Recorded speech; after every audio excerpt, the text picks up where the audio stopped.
There we go. Hey, Hey everyone. hello. Hello, Internet, Cyberville. Hello. I mean, Dave, How you you doing? do this. You're the host. Yeah, I do. Yeah, I do. But then you seem to have taken the reins there. I was a little bit annoyed by Well, that. no, just because Um, I have to press the button. Should we I just know. in future we'll just do the 3? Yeah. Hi everyone. How's it going? Thanks very much for joining us for what is our 5th birthday party. 5 years.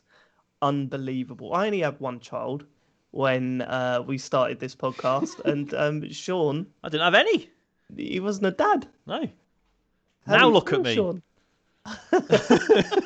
All grown up. All Now look at grown us up. all. Actually, don't. But no, I mean, all the messages that we've had throughout the week, and you know, it has been fantastic. So thanks for getting in touch, and thank you so much for turning up tonight. We're gonna record our podcast live. You're going to watch it and see all the bits that we would usually cut out. James farting. It's not going to happen this time. And well, I mean, we're making a slight change because we've done these shows live before, and we've always sort of said, look, predominantly, but we're focusing on doing a podcast, so we're going to ignore the chat, which we're not going to do this time. So as and when we can, if you guys make a good contribution in the chat, we will include it in the show. We'll read it out and discuss it, or we could have live corrections, which is No, don't do probably what we need every week, isn't it? I'm quite looking forward to that. Probably Actually. for the best. Yeah. Yeah. Yeah, because if huge ass sends an email in, and we go, what Hugh Jass, is that a real name? I don't get it. I don't get it. Then What we kind can of name is see in Hugh? the chat. We can see in the chat instantly that we've missed a blatant gag. But that's cool. So, This is, hey, this hey, is it. Mr. Spaceman just said, is James in the garage? I mean, if that's your garage, James, I wish it was. fucking hell. I really wish I it don't- was. Yeah. I like It's the not. fact that James does these things from every house, right? Every room in your house. Sorry, you've done this. Yeah, from. That's true. it Yeah, has been all been. over the well, place. It's from wherever I'm not. It's where I can go that I'm not wanted. You know, it's like it's. I can go there. Or where no one else wants to be. Yeah. There must be loads of places. James. I mean, you could do it from literally anywhere. House on the My favourite, of course, is the bedroom with the ensuite. There's nothing better than that. That's That's ridiculous. the non-patrons haven't seen that yet, have they? Oh, they haven't. No, if you want to see James's bedroom with his ensuite, then you could see that on the if you pay, or just wait it out and it Or maybe goes live about soon another anyway. week or something. Yeah. Yeah, just wait it out. So have we got any subs and stuff to shout out? Okay, I'll read a bunch out now. Yeah. So we've had subs from Jack Miller, Black Seicento, good car, love it. Gabsy Wabsy subbed and also gifted a couple, which is amazing. Scientologist, cheers Ben, Vituki, Retroed, Cracker Factory 64, and Andy Woods. Thank you very much. Oh, and Gary Dutton. Sorry, Gary. Sorry, I didn't see yours. I mean, But I have now. he's one of your mates. What's the I matter? know. That's why I said, oh, fucking Gary, whatever. Oh, and the Furious 5 and Joselio have just come in. Oh, thank you so much for your subs. It really helps out, and I really appreciate it. Thank you. Right, should we get this show on the road, gentlemen? Hang on, please? apparently I've missed out Mike Beaver as well. I'm sorry, I don't know what's It's going on with happening. me Get tonight. like fever. You can't miss out the beef. Believer. Yeah, Is that what? Is that how it The works? Beaver. and Michael Hunt. Can't believe- What a strange name. What? I think just quickly, I think people are confused. This isn't going in the podcast. This is exclusive, pre-show chat. You'll know when we're doing the actual show in a minute. This is just nonsense. You Latin people. You will know. Yeah. We're like, Yeah, the professional like that. It's going to be amazing. This guy, you get to see James doing his 10-minute warm-up routine. Yep. Where he goes, unique New York.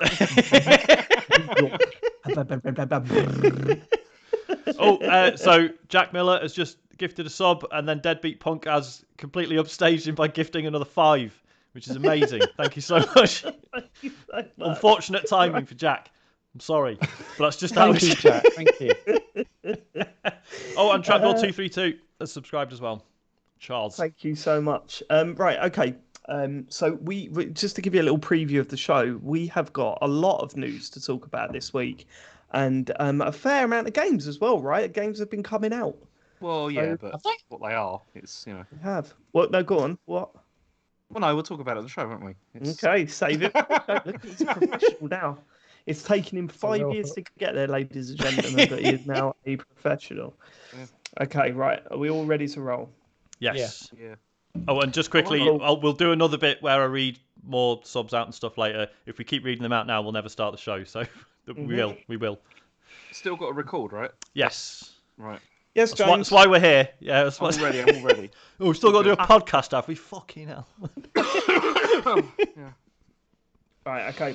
Everyone Okay. hit record? Yep. 3, 2, 1. Matt. My laptop is fucking kicking off. Yeah, me too. It really, like, I love this Mac, right? But Jesus, It's it Skype. can't handle It's- video encoding. It's not Skype, it's the It Mac. is. It's as soon as you do Skype, it goes crazy. Anything and it's with just, you video know- on it. It's, Well, yeah, anything with video. This as is well. just James going, oh, it's because it's a Microsoft product. Actually, Yeah. that's why it's Basically, yeah. It was ever since they bought it, made it worse. Wait for Discord. Okay.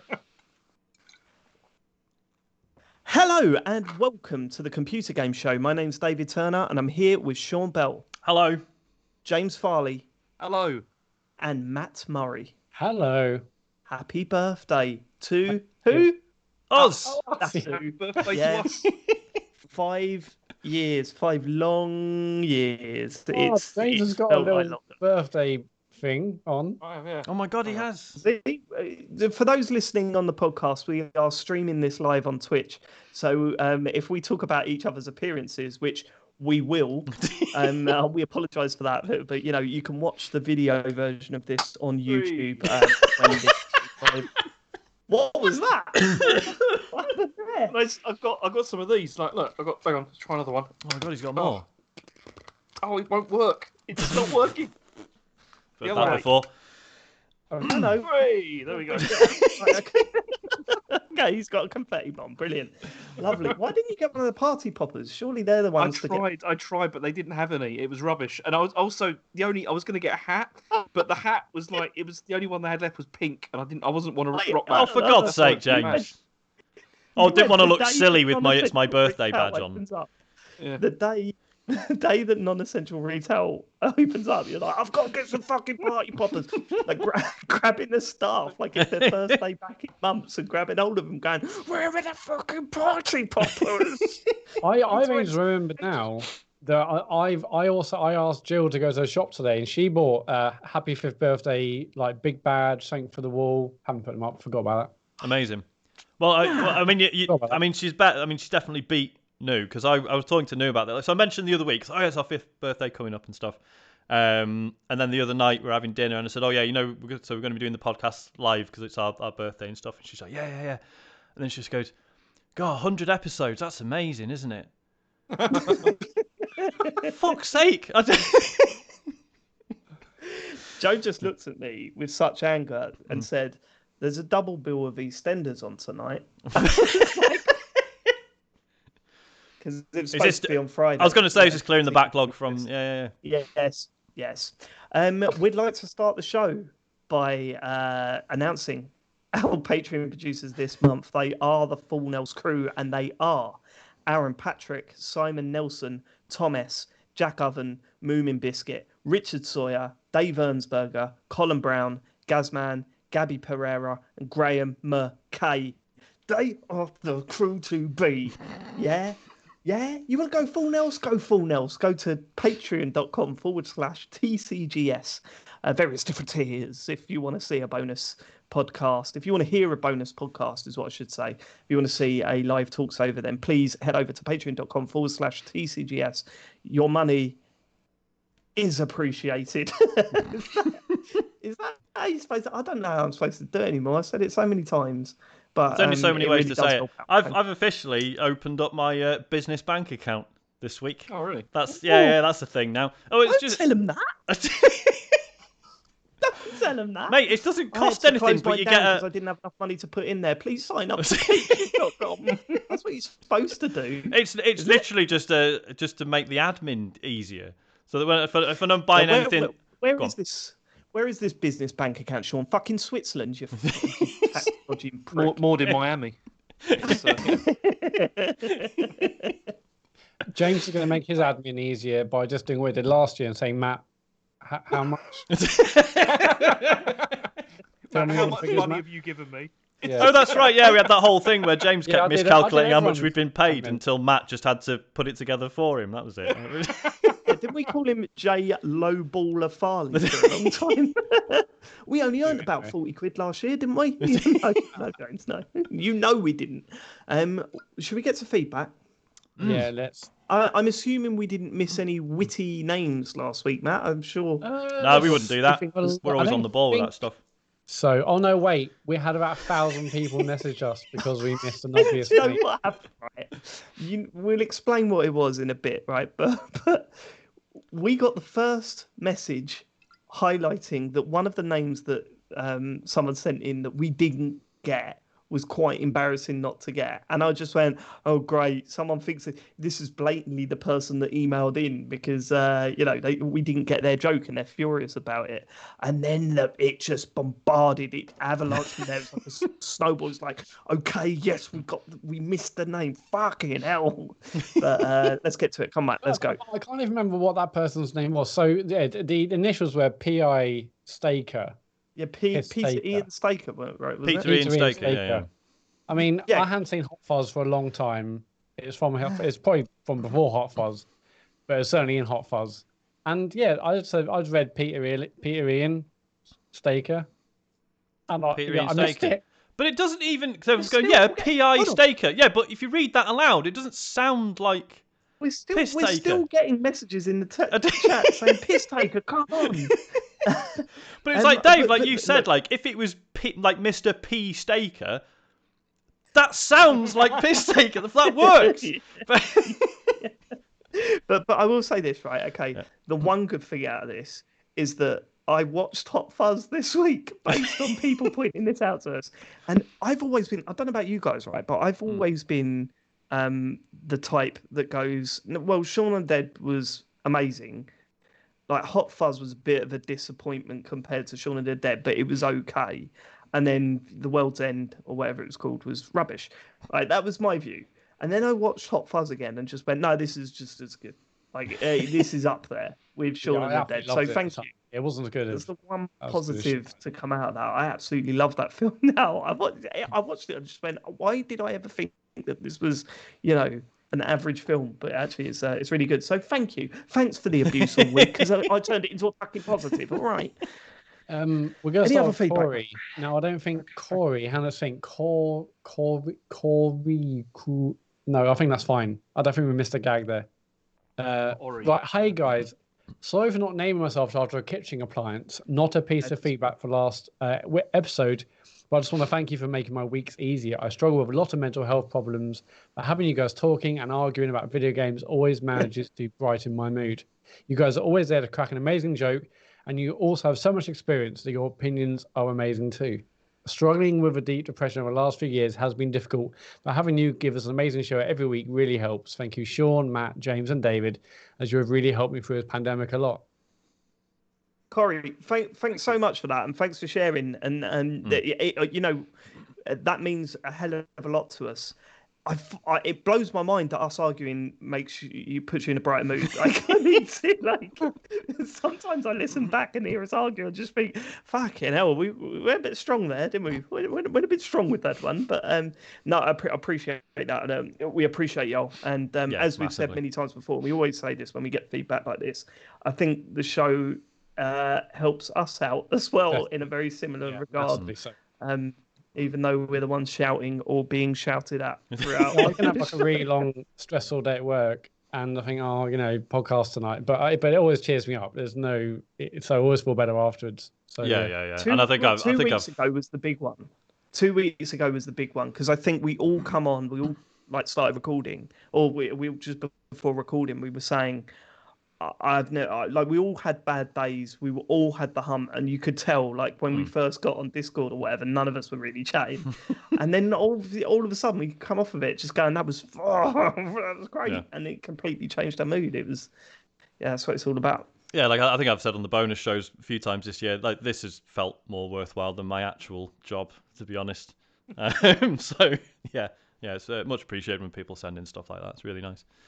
Cool. This Cheers. next one, Kit Chen. Kit Chen. Kit Chen, normal name. Okay. Crack on. I appreciate, but that's the last time you can do that joke now, Matt. That's the first one.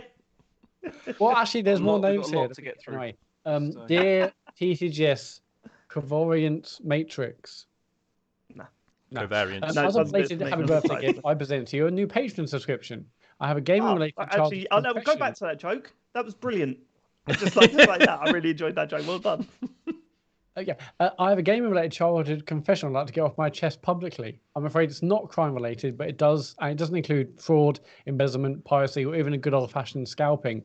Nevertheless, I hope you indulge me. The first console I ever owned was a Dreamcast. I was obsessed with it, and I spent hours and hours playing such classics as Shenmue, Choo Choo Rocket, and House of the Dead 2 with the light gun controller. However, the game I remember most vividly is Sonic Adventure. That may have been my first experience of a love-hate relationship with a game. It was my first experience of a 3D adventure game with an overworld and prolonged story, but I got so frustrated at that game that I used to forcibly smash the Dreamcast controller into my face and scream at the TV. I've since mellowed out.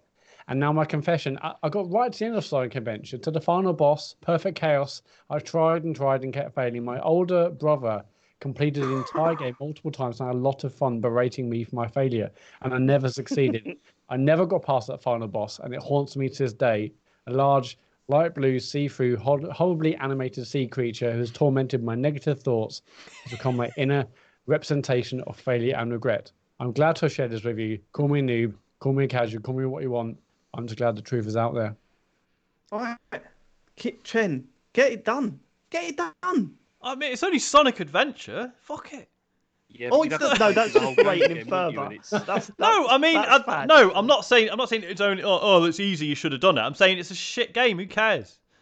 Exactly, fuck yeah, it. forget about it. Leave it. Don't go back to it. It's awful. It's a terrible game. Whoa, You- James, What? you literally say week in, week out that you force yourself to finish games that you don't even like. I know, So but you I'm can't not give gonna. that No. advice with a straight Yeah, but face. that's the thing. I'm not forcing that on other people. That's my choice. But I'm not. I'm saying That's your I know damage. that's wrong, and you shouldn't do that. So just don't follow my Do as I example. say, not as I do. Exactly. Fuck off, It's just James. like, you know. I mean, I think Alright. you should just try and play the game and get through it now. I mean, that was many years ago. You'll probably have it done easy now. No, it's Yeah, terrible. yeah, smash it. Go on, and then you never have to think don't of it smash again. it. That's had that problem before with the controller. Oh yeah, yeah. Innovate. I forgot about that. Can I just say, me- people in the chat are saying, "Oh, Sean's on his phone." Yeah, I'm noting down the subscribers as we go, so we can call them out halfway through. All right, So you're chill not a out. teacher. Just You chill sound out. like such a substitute teacher there, Sean. I do- You really did. People in Look, the chat, if you Look, could there's calm down, 'cause what I'm there's me actually notes app doing- with the. I mean, you can't read the names on it, which is convenient, but. I mean, yeah, meanwhile, you right. won't see James's hands throughout this entire stream, so just. Yeah, too much information. Do that. Okay, Right. Relay Microwave. Feedback for episode 246. In Resident Evil 4, you can pick up eggs and use them as weapons, including rotten eggs.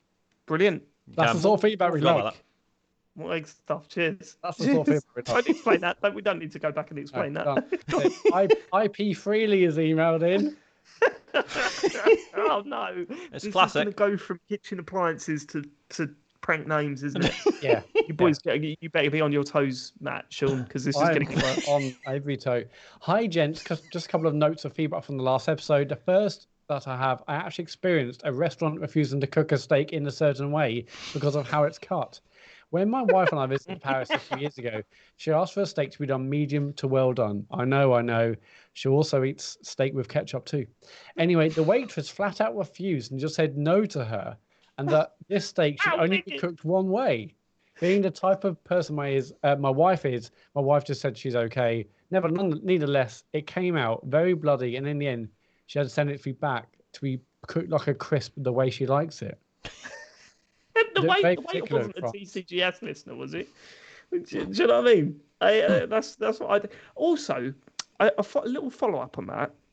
So we got berated about how different types of steaks needs to be cooked in different ways depending on the. I looked it up. It's basically sirloin steak is rare, everything else is medium rare. So it wasn't like this big technical thing. That's all you had to say. And I've never got the money to pay for a sirloin steak in a restaurant. That's always one of those where you look, when you're ordering a steak in a restaurant, and you look down and go, I know sirloin is better because it's more expensive, but this cheaper one is bigger. It's got a bigger number on it. I can get a mixed grill for half the price. It's like because but I'm doing it. Yeah, because you sit down like, do you know what? I'm going to treat myself to steak, and then you look at the prices. Like, I'll go with the ribeye. Ribeye's fine. Ribeye's enough of a treat. It's fine. But Matt, I mean, the idea is that a good steak restaurant wouldn't have a mixed grill on the. Well, every harvester I've been to does do a mixed grill, David. So that's where you're wrong. Okay, cool. So he continues, or they continue. Secondly, when James was telling Dave about Apple TV, he said, I just like good TV. Then explained that he watched Star Trek Discovery and The Walking Dead. It's okay just to walk away, James. Do you know, this really pissed me off when I saw this because it's like He's fiery. this really, really annoyed me when I saw this because I'd already explained that I know that they're rubbish and I could talk extensively about why Star Trek Discovery is one of the worst, one of the worst TV series of the last decade. But I still watch it, and the reason I still watch it is because I have an emotional connection with Star Trek. Okay, an unhealthy one at this point. It's an unhealthy emotional connection with the series, and I can't stop myself from watching it. That's my problem. In the same way that I have a problem with finishing games as well. These are two little things I've got. I know and that they're also rubbish. Dead or Alive games. I haven't played Dead or Alive for ages, Dave. One hasn't come out in ages. I gave that up when you gave it up for similar reasons because that was. What? Because it used to be a big bonding experience, and now you've lost that. Are you trying to be like me, James? Don't try and be like me. Don't copy me. Right. Okay. Next. TCGS.corrections. On last week's episode, David and James suggested that Uncharted Golden Abyss was one of the PS Vita games that will be unavailable due to store closure. This is incorrect, as you can buy the game cartridge on places like eBay or CEX. The games that will be lost forever are the digital-only games that people haven't got around to purchasing yet. No, we did, James. You got that wrong. That is what we said. James, it's not what we said. No, I said that there was a list. Got it wrong. Rubbish. I said there was a list of about 150 games that you couldn't do that with because they were download only. That's what happened. I said, what about Uncharted? And you went, yeah, no, that'd be one of the ones. I don't remember whether. I don't know. Well, it's a good thing it hasn't been recorded and put on the internet for other people to check, isn't it, James? Wait, hold on. You said, I didn't say that. I didn't say that. Then when I pointed out that you said that, you said, I don't know. I can't remember. I don't know about Uncharted, but I do know about the other. Look. I got so annoyed then, I broke charcoal in my hands. What charcoal? You got charcoal in your hands? There was charcoal. That's the most middle class thing I've ever heard in my life. There was charcoal on the desk next to me, and I was just fiddling with it with my fingers, and then I broke it. Why was there charcoal on the desk? Because Rachel was doing art earlier, and it's like, Oh my God. But here's the thing, though, James. I'm so angry. There's no charcoal. What am I gonna do? This bit of feedback, right, is literally just about Uncharted. So you can't say I meant the other games. No, it was what we said about Uncharted. We fucked up. We made the stupid, I can't believe we didn't think, oh yeah, it's available in physical copies. So that there goes that moan. And you instantly go in by saying, I didn't say that. And then when I say you did say that, you go, I can't remember. No, I said about the digital games. I don't remember the stuff about Uncharted. I don't remember that. Right, but okay, let's move on because you really are going to... I don't know how you don't get this. I just don't know how you don't understand David, come on, we got any more broken charcoal on this podcast? He's left at this rate. And then what's he going to do for warmth? No, yeah. Gary Gasmark 4. He was going to give that to his kids for Christmas. Naughty Now it's all list. broken, isn't it? It's terrible. He's going to buy 4 anyway, so it doesn't matter. Gary Gas Mark 4. Hi guys, bit of feedback from last week. Dave is offended that James liked It Takes Two after rejecting Dave's recommendation, but Dave is perfectly fine rejecting Sean's recommendation of a little game called Hades, only playing it because of a recommendation from Mr. Deep Fryer Denton. All right, okay. I've got an answer for this one, and it's very clear. I very rarely say very specific things like that about a game, so you should listen. Sean comes on here every week and says about how great some random indie game is. So it's kind of like, okay, yeah, I respect you, Sean. I respect you, but let me just verify. Okay. With the guy who knows. I thought when you started that, I thought you were going to say like, look, I very rarely agree with Sean on how good certain games are. Well, I mean, how often does that happen? Sorry, I've literally just had a text from my wife saying you're shouting too much. So I've got to calm down. But I'm excited by my live. How many games has that happened that you've genuinely turned me on to? I suppose there's been a few. I can't loads think. over the years. I don't know. Genuinely can't remember. 0. Yeah. 0. It Mass was 0. Effect? It was 0. Nah, Forgot about that. What do you mean, nah? I think I'm not going to claim credit for Mass Effect, but we did talk about it a lot, like before you played it. You remember that, do you? Yeah, Okay. I do remember that. Okay, let's move on. You, Dave. Chaps, happy 5th anniversary of the last week's episode. I have a theory about how James started his career. He randomly, by accident, picked up a leaflet or short story on a tiny bit of Chinese history, about a minute read, but afterwards he just had to read out the rest of the books. He just had to read out all about the rest of Chinese history, and it all started from one pamphlet. And he just couldn't quit. That is exactly what happened. Yeah. Just had to finish it. Josh Skillett, dear TCGS Conair Mullets, regarding the PS5 version of Disco Elysium, I've been playing it and absolutely loving it. I didn't play it first upon release, and I can't comment on the differences between then and now, but I've been fortunate enough to have not experienced any bugs so far. I will say the controls are a little bit fiddly when it comes to interacting with the environment and characters, but it's a minor gripe, because those characters, the story, and the way it's presented far outweigh any negative elements. One thing that really struck me was upon looking at the voice cast on IMDb, I found out there's a number of characters, Ancient, Reptilian, Brain, Limbic System, etc., who are voiced by Mikey W. Goodman. One of the vocalists from a progressive metal band, Seek. This blew me away, but also makes sense.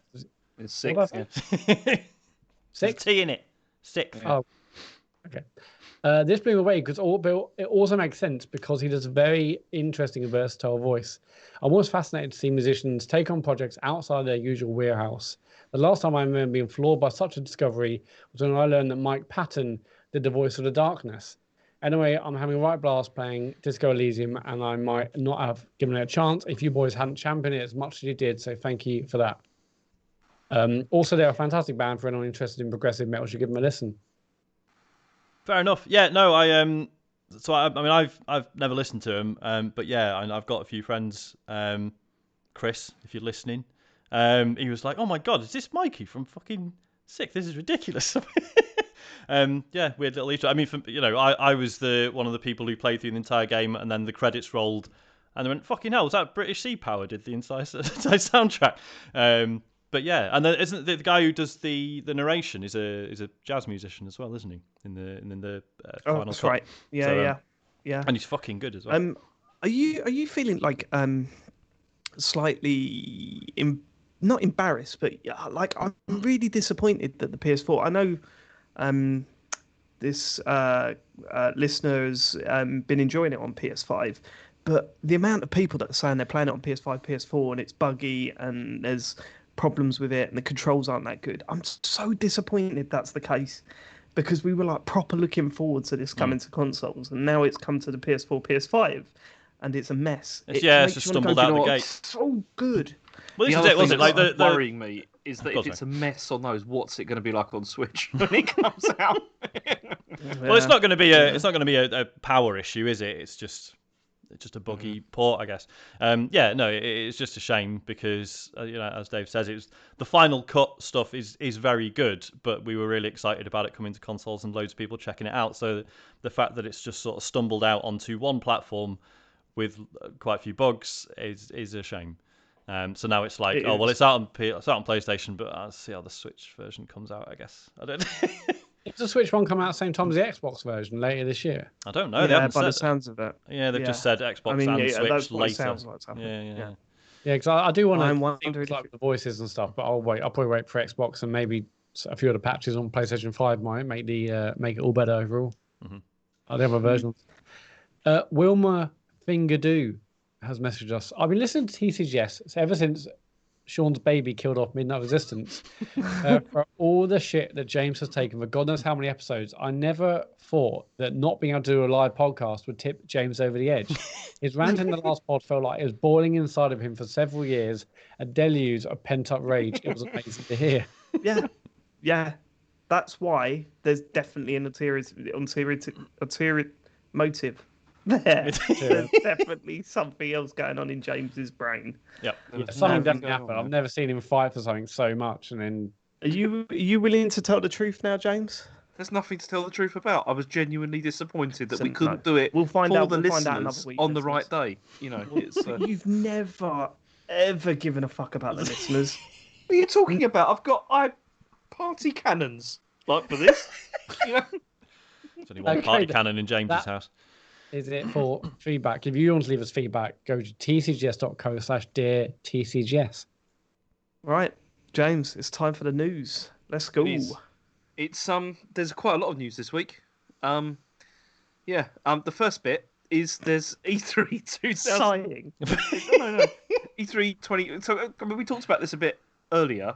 So there's been a development with E3 2021, and it's going to be free online only event according to the ESA. So it is definitely happening. Fucking kills me. This every fucking time we talk about something on the show, a news story breaks on the Tuesday between recording. So this come out on Tuesday, and we'd already put out a podcast that's going, looks like E3 ain't happening, guys. They ain't announced nothing. It almost might have been better if we'd done a live show last Tuesday. Then we could have included it, and it would have been fine. Yeah, I'm not saying no one would have watched it, would they? Because we hadn't plugged it the week before, James. Remember that? You rubbish. But anyway, so that's taking place from the 12th to the 15th of June. And do you want the quote? Because this is the quote. Yes. Yes, I would like the quote, please. So according to the ESA, it says, we are evolving this year's E3 into a more inclusive event, but will still look to excite the fans with major reveals and insider opportunities that make this event the indispensable centre stage for video games. And so at the show, we've got Nintendo, Xbox, Capcom, Konami. Konami's the weird one. What are they going to show?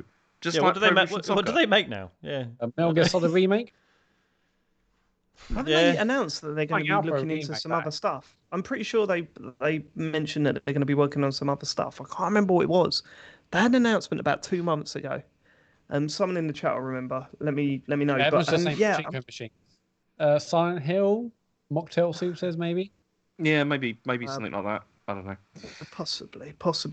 I mean, you know what they're going to do? They'll announce all of these things, and it'll turn out they're all coming to mobile, and that'll be the that'll be the thing, and everyone will be angry, and it'll be brilliant. You cynical bastard. Yeah.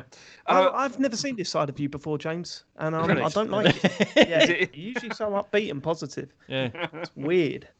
So anyway, Nintendo and Xbox are going to be there, which is good, but Sony have obviously said they're not interested, and they're probably going to do their own thing, which is what they generally seem to do. They need to be there. They proved last year, or was it maybe the year before? They weren't even at E3, and then they got the most headlines. Mm-hmm. They absolutely don't need it, and even less so. It's not like they even need to have the stage presence. Oh, sorry, the show floor presence. Yeah, but can we stop saying that though, Matt? Because I don't know about you, but I'm well happy this has happened. Like I'm really surprised. Like I'm not surprised that E3 are trying to do something. I'm very surprised that Nintendo and Microsoft are involved. Why? I thought because They all the stuff absolutely- we just said. No, because the thing is Microsoft always get involved with these things, don't they? Because they love the razzmatazz. They like having like the big like event and all that kind of thing. They love it. Right, all okay, that. but when Yeah. you look at the stuff that but it's not the razzmatazz or the big event anymore, is it? This is all They'll- online, they'll- James. They'll find a way to make it like that. They always do. Okay, Like, you know- but my point is this: for the past 2 years, we've been saying it looks like E3's dead, right? And what was it? Last year there was no E3 at all, and it was a total mess, and I fucking hated it. The fact that E3 are trying to do something in a small condensed period of time is brilliant. And I'm sorry, but as much as I think Jeff Keighley does a good job, and he's trying to get his own thing going. There's no way he should have done Summer Games Fest over 4 months. He really could establish himself as the online media storm in the space of like 4 or 5 days last year because there was no E3. He missed an open goal there, in my opinion. But he didn't take that. E3 are trying to condense it back into a weekend, and I think that is a great thing to do. No Sony, fair enough, but I fucking hope Sony put something out that weekend. Oh, they will. They'll put out a state of play, won't they? They'll I definitely do don't that. know if they will. Sony it feels like to me where Sony's at the moment is that they'd rather give it a week or two either side rather than slip it into the middle of it. I think that will happen. I think it'll either be like way before That's E3 the opposite or of after. what you just said. Eh? Did you That's just say the they'll do opposite of what you just said. It's not the opposite of what I just said. It is. Look, I'm saying they won't. Forget it. Forget it. No, You're no, just don't trying to forget quibble it. over semantics. This is No, I'm not. ridiculous. You You said are. Sony are definitely going to do something in Yes, they this will. period. But I didn't say And then you also within said this period. But within this period, so it could be a week before. It could be a week after. Could you please not within the define the period, window is it? here, David? What's Yeah, the window no, here? I can do. Okay, the window is if you click the link that you were reading. I Yeah. believe the The window was 12th to the given. 15th. But it could There be a we week go. before that. It could be a week after that. Well, no, but that's what it says. The period is the 12th to the 15th. Yeah, that's E3's showcase period. But the whole thing is longer. The whole thing. What does that mean? What does the whole thing mean? It's still within. It's like a console launch window. You know, it's like you've got the launch on a certain day, and then you've got other things that go on over a longer period of time. Okay. Like There Christmas. you go. Yes. Michael, why do you never turn around and go, I misspoke, or actually, yeah, I think I was wrong there? Why does that never happen? Because it's more fun to do it this way, David. Because it really winds you the up. whole I'm playing a character thing, is it? Is that what you're going for now? No, but seriously, like when I saw this news, I was very surprised that Nintendo and Microsoft were on board. I'm also kind of expecting them to go, "Oh no, we're just gonna sell a couple of games for a cheaper price that weekend. There's not going to be any live video. There's not going to be any like videos played out." This is look, Microsoft have done this for years. This is a gamer move. They want to be in with it. They don't want to have any chance of any bad press saying, we're not doing E3, and then they are fully doing whatever they can to say, E3 is a huge part of our gaming calendar. We want to be there. The gamers are there. We want to be there. That's what they do. I mean, I like the fact that they described it as indispensable when pretty sure we all survived last year, didn't we? I'm not saying I didn't miss it, but Nah, I'm sorry. I'm not more with you. interested to I'm not see- with you. It was Okay. shit last year with no you're E3. missing- no, well, Yes, yeah, and I had, like you say, it was cool that like all these other events sprang up, but they were so spread apart, and there were so many of them. It was just a nightmare to follow, and it's not any sort of replacement for that focused weekend of just like fucking everything happening at once, or week, whatever.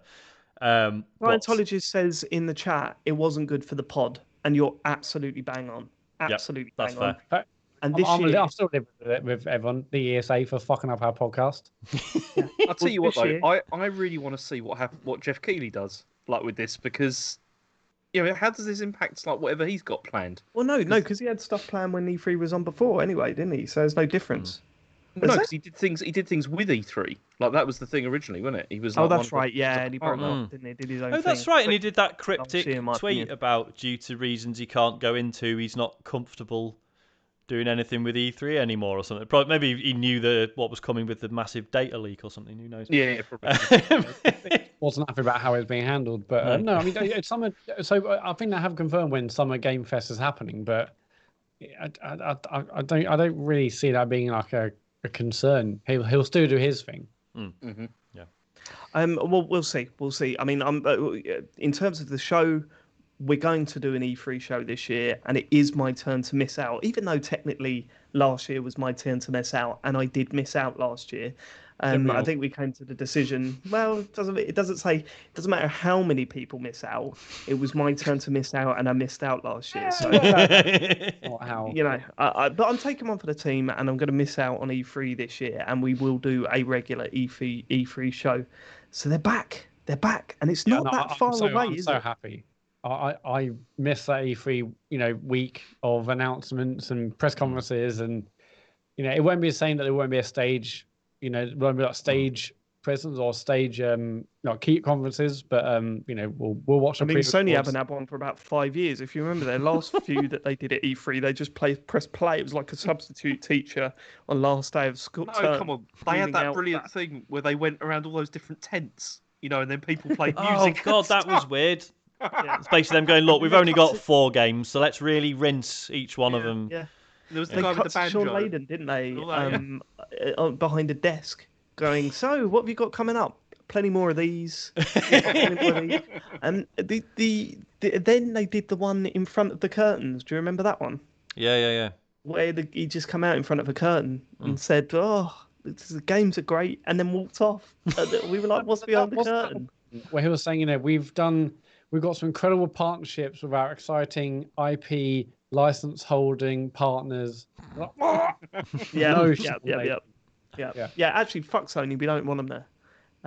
We'd rather have EA doing something that by themselves a week, but a couple of days before with YouTubers that can't present. We want Microsoft. We want Phil on stage going, "Do you know what? I just love playing." And when you're charging your controller, we all know that, guys, right? Guys, hello, gamers. Buy our console. I'm a gamer. You're a gamer. We're all gamers. Not Sean Layden. And then 25 minutes of Smash. We're all looking forward to it. It's going to be a great one this year. I can't wait. If you were Sony, would you do your state of play before or after E3? Because I would do it after E3. I would do it after. Because everyone would be talking like, when's Sony's state of play, when's the announcement, and then all E3 would go through and it constantly talk about where's Sony, and then 2 weeks later, bang, we won E3, we wasn't even there. The gaming fan inside me says I want it bang in the middle. If I was them, I'd do it shortly after. Surely it depends on whether or not you think you've got a better show than the others, right? Because if you think you have, they're like, yeah, you do yours first if you want, and then we'll step in afterwards and just absolutely nuke everyone. But I'll tell you what I love about that though is that you've got like Microsoft show. We all know what that's going to be. It's going to be like loads of like promises, loads of things that's coming. It'll be great. But then when you start writing everything down, you'll find that actually there's nothing coming for ages yet, and it's a long way. But it'll be a good show. It'll all be on Game Pass. So it'll all be on Game Pass. It's all going to be great. Eventually, some games will come out one day. Nintendo's one, I love that one the most because they just don't care, and it'll probably be it'll be absolutely terrible, and everyone will complain that they haven't showed anything. We're definitely going to get a firm release date for Breath of the Wild 2, and it's going to be this year, and it's going to be fine, James. I don't know what you're so worried about. I'm not funny about Nintendo being at E3. They're at E3 because they couldn't be bothered to organise something else or book another venue or we're E3. We're not changing our calendars. Yeah, they're like, we can't be asked making our own Twitch channel, so can you just... Yeah, it's like, we'll do it. Can we just reflect on the fact that... No, if he's not on, whatever it is, we'll do it. We'll say yes.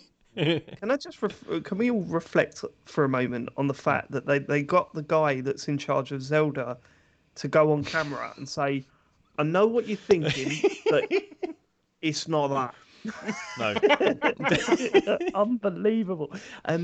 No, I mean, how many years are going to go past where we go, do you remember when Microsoft bought all those studios? Yeah, when are we going to see that?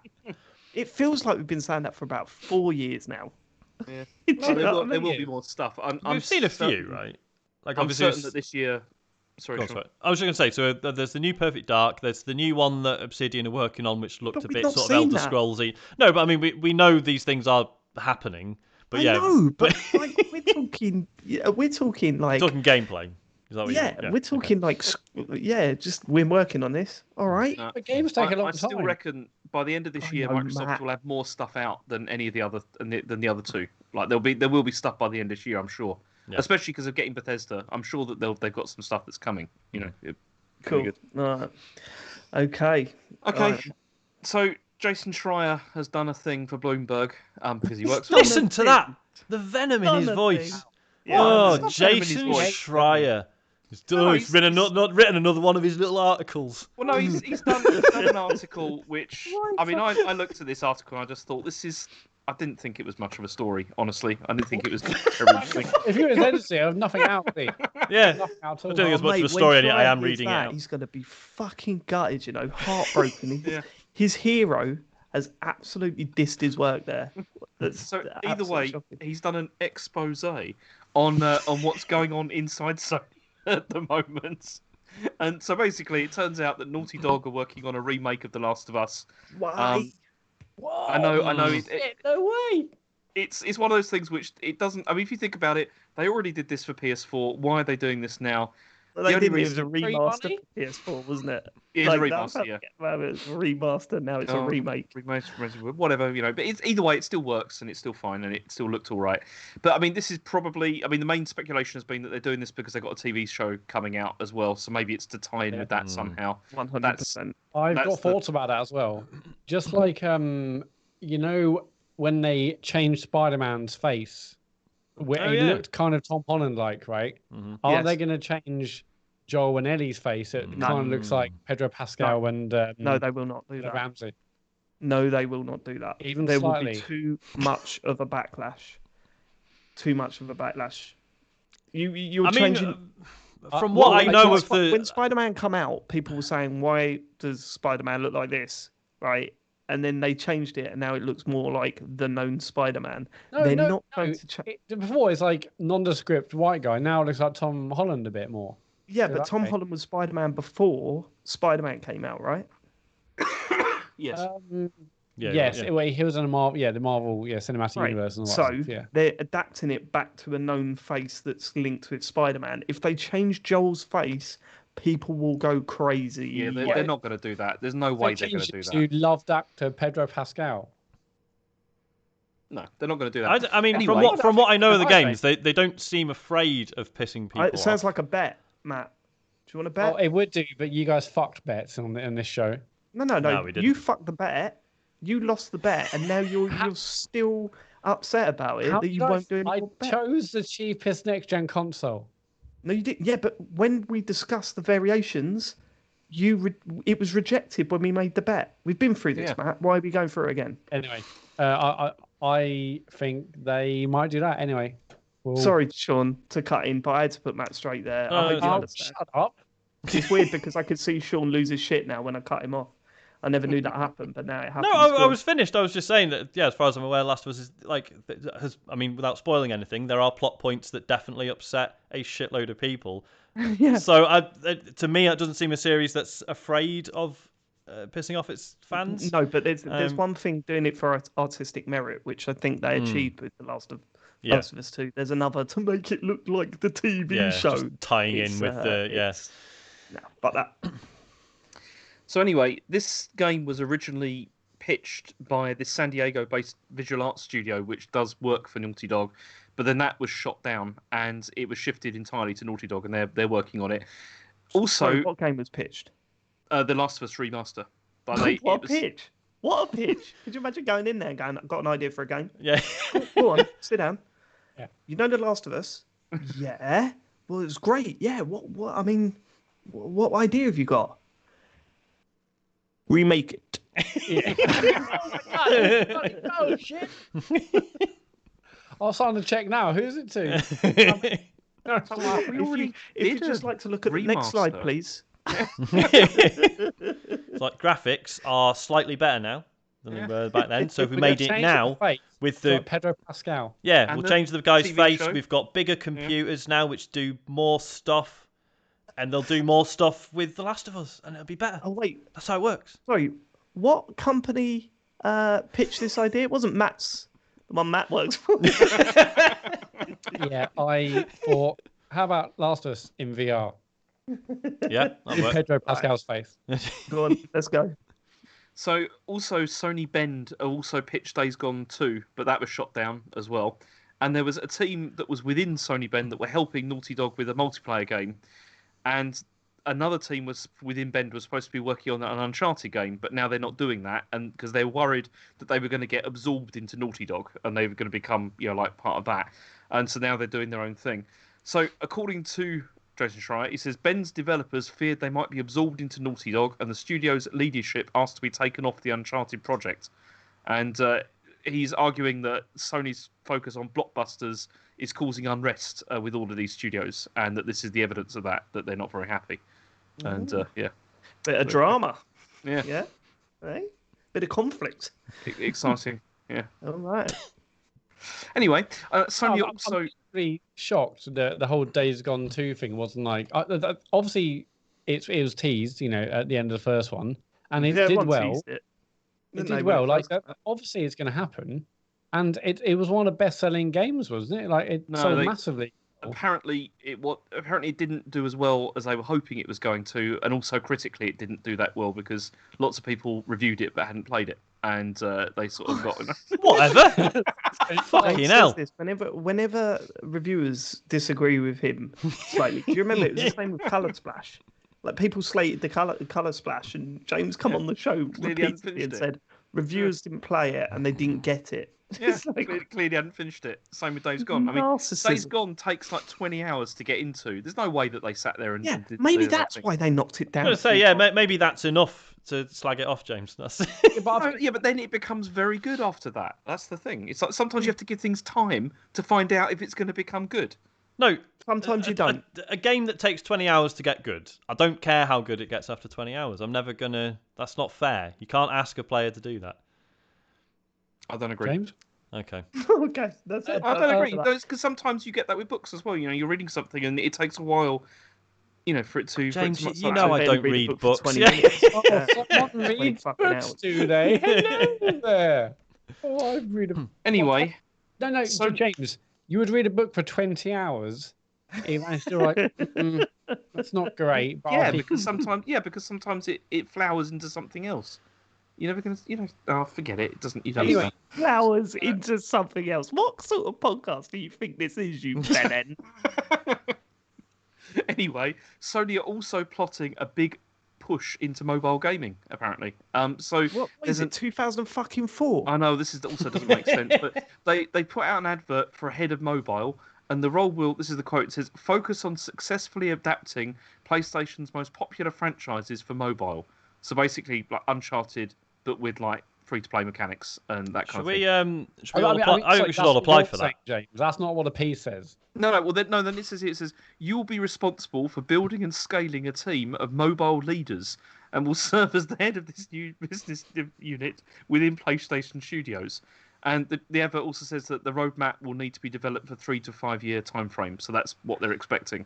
This is going to be. Can we? I think we should all apply for this. But like as Hang one on. as one person, like a load of dogs all in a trench coat. We'll all work together on the application. Yeah, let's Okay. do that. And we'll Here's the question then, Sean. Yeah. Sean, Mm. what order are we in? Who's the head?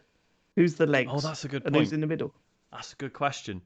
It's your Um, idea. I mean, Dave's got to be the mouth. We know that. Dave's got to be the head and the mouth. Yeah, Thank you. I think, not the face. not to boast, I think technically I've got the broadest shoulders, so I'll go second. Sean's the brawn. Matt can be the legs because he's done running and stuff, and James, I reckon, is probably the most well endowed, so he can go below me and above Matt. So Matt will have like a Viking helmet.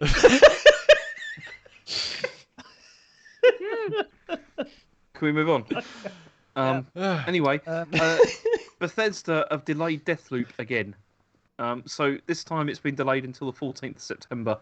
The quote is, they said, "We've committed to quality and preserving our team's ambitions for Deathloop while ensuring the health and safety of everyone at Arcane. We'll be using this extra time to accomplish our goal, create a fun, stylish and mind-bending player experience. We apologise for the extended wait and thank you all for your passion and excitement. It is the fuel that powers our creativity and our hard work. We can't wait to show you more Deathloop soon." Yeah. Not much to say, really, is there? I think Yeah. it's easier to take with a game like Deathloop, if I'm honest. because we know it's it gonna be is a new ace. IP. We're hoping it would be good, but no one really knows. So when a game like Deathloop gets delayed, it's less of an issue, isn't it? I think. It does mean it's going to be even longer until it turns up on Game Pass, though, which is a bit annoying. Yeah, that's true. That is true. But yeah, no, they're making the right decision, and we should expect this a lot this year, I think. Yeah, it's going to be more of this, isn't there? Yeah, I mean, this is good. I'd much rather hear about a delay than the previews aren't great.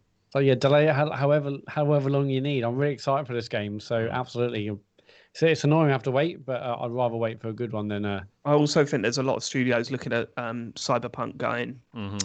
Okay, let's learn a lesson. Not the worst. Yeah, the PR issue there. Yep. Okay, Epic is losing hundreds of millions of dollars in its war against Steam. So there's been some court documents have been published as part of this sort of legal battle between Apple and Epic, and it's revealed that they've put out like £444 million in minimum guarantees for 2020 alone. So it seems the minimum guarantee is this advance that's paid to a publisher or a developer, whether or not the game makes enough money or not. And so you just that's how they get paid. So the example that Eurogamer give is they say that they were given 9.49 million was given to 505 parent company Digital Brothers for the for Control from Remedy, and they just got that as like a payment. And so Apple is now arguing that the Epic Store is not going to be profitable for like multiple years, if ever, and they're just basically chucking money at this to to dislodge Steam is the plan. I mean, Epic is losing hundreds of millions of dollars. Sounds bad, but don't they make that much? Well, every time they go on. Yes. That's the next part of the story. Okay, because because this is what's quite interesting about this, because they've got them like they're pissing away tons of money on this, obviously because they think there's it's a good idea to try and like establish another way that people can like buy stuff and there'll be some more competition. Yeah. But what Apple is saying is they're framing the dispute as being Epic trying to generate more interest in Fortnite. Now, the reason for this is because according to Apple's figures, Fortnite's actually been in decline through 2018 and 2019. Yeah, I mean, Apple, it would be, wouldn't it, for Apple? Because they banned it from their store and shit. No, this is before it was all banned. It was they noticed that in 2018 and 2019 the player base has begun to decline and so has revenue, at least through like iOS or whatever it was. They should never have nerfed the shotgun. It all went downhill after that. They argue that it was at this time that Epic launched this media strategy that's called Project Liberty, and the reason for this was to try and sort of regenerate interest in this. So this is what they said. They said the company understood that Fortnite was late in the video game life cycle, and it took note internally when #RIP Fortnite was trending on Twitter. Epic knew these trends were not a blip, and the company expected the declining interest and the revenue to continue. As a later ball presentation, Epic coalesced around a goal to revive and reinvigorate Fortnite by turning it out to developers to create new content. This would make Fortnite a platform and Epic the middleman. But in order for this new business model to succeed, Epic needed to find a way to cut the commissions charged by platform providers so that Epic could share a majority of the profit with creators.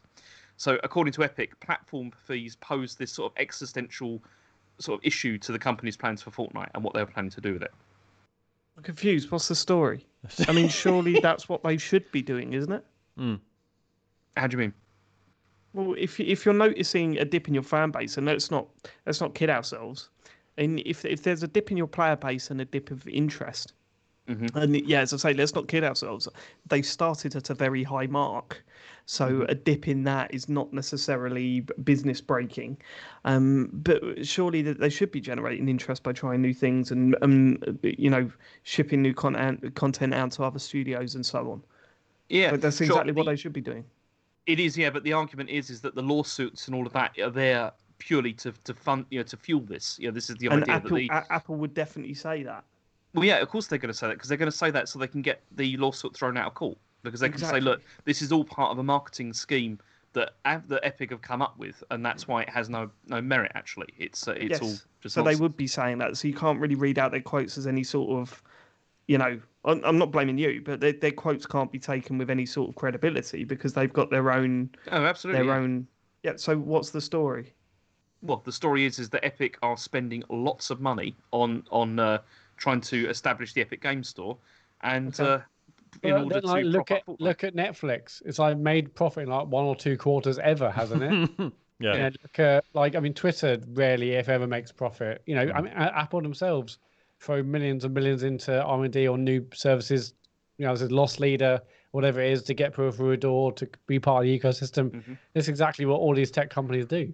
Well, they have to, don't they? Because it's the only way to establish the market in it. But Yeah, No, I don't get it. With the Netflix thing, we've been saying, what, since it's been here, since it came about, it's only been in profit two quarters. Well, I need to check, but it's barely ever. Yeah, because So what is the point then? to build the market share so that like a eventually you $7 or $10 dominate. billion Yeah, like. but Netflix has been around for about 10 years. I mean, eventually they've got to dominate then, haven't they? Well, I think they are dominating, and that's why, and they keep But rising. they're their not. prices, If they're losing money every quarter other than 2 quarters. No, but they're dominating in terms of users. Yeah, who I mean, gives a fuck? that's how it is. Yeah, but and yet they spend like 7 or 10 billion a year on content because the content is what gets more people on the service. I don't believe all this. You don't look convinced, Dave. No, 10 years of making a loss. And we're saying, but Amazon did that as well. Amazon made a loss for years and years and years until they started to eventually turn profit as well. The whole point is that you do this to gain market share. It's what Microsoft are almost certainly doing with Game Pass as well. Amazon's a different business model. Amazon is getting people to use the service so they can spend money on their service. Netflix is not that. Netflix is trying to get people to subscribe, and eventually, when Netflix tries to up the subscription to make it profitable, a lot of people are going to turn off. It's not just upping the subscription; it's also trying to get more subscribers, more people, to subscribe. I understand that, but eventually you've got to turn a profit. Otherwise, you've been losing money for 10 years. Someone is losing money for 10 years. Basically, what's happening here is that Dave is right that it is insane, but it is also true. It is how the system works. It's how it is. What I'm not getting, Sean, is how people put this out as if, Netflix are doing this, and it's like, well, no, that's mental, then, isn't it? They don't just. That's not just a way. Isn't it just a case of so if you've got money to invest and you want to invest it in whatever is going to be the most successful streaming service one day, it's Netflix. And that's how, so they just keep getting investment over and over again from people who one day are expecting a payout in 15 years or whatever. That is broadly it is nuts. But I get that. I don't think you can compare it to something like Amazon, who are trying to get you to use their service where it's the limits of how much you can spend are endless. Whereas the limits on how much you can spend on Netflix is very endless. It's that, But anyway, with Twitter. I mean, Twitter's first profitable quarter was Q4 2017, after going for 4 or 5 years before that. It's about because for these services, we are the content and the users are what they want. Yeah, I mean, all of these are like that. If it means to get through the door, that's the main thing, and that's also why they raise prices here and there. I may well be very wrong on the Netflix profitability thing, but last I checked, it's they're really massively profitable because they're spending 10 billion a year on content. Yeah, no, my understanding was that Netflix is just pissing money constantly. Well, also, the other reason is because they know that they lost a lot of content because other companies started to set up their own streaming services, then started pulling their content. But then Disney. But then some of those are starting to go back to Netflix now because a lot of those companies begin to realise what's the point. We can make a fat amount of money off licensing this, to Netflix instead. We shouldn't be talking about this. This is really boring. Let's move on. So, Homefront, The Revolution is a game that is not a very good game, right? Did it come out? That was kind of. I never played it. Yeah, I've been playing it, and it's barely average. Okay, but anyway, we found out that there was 2 story levels from Time Splitters 2. We found out we're breaking the story.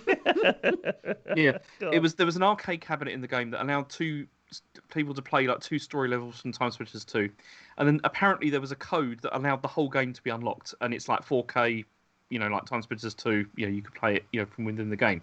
It was believed that the code was lost, but it has now been found. Do you want to know the code? Shall I read it? No, you're not reading the code out.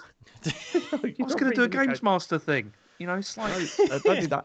You should have said I'd have prepared a layout for Twitch with the whole thing and your head in it. Go on. Yeah, but it's like kind of What's the stretched connection out. between Homefront and Time Splitters? I don't What's know. the It must be connection? developers, yeah? Well, it can't be because Time Splitters 2 was Free Radical, right? yeah. And they don't exist anymore.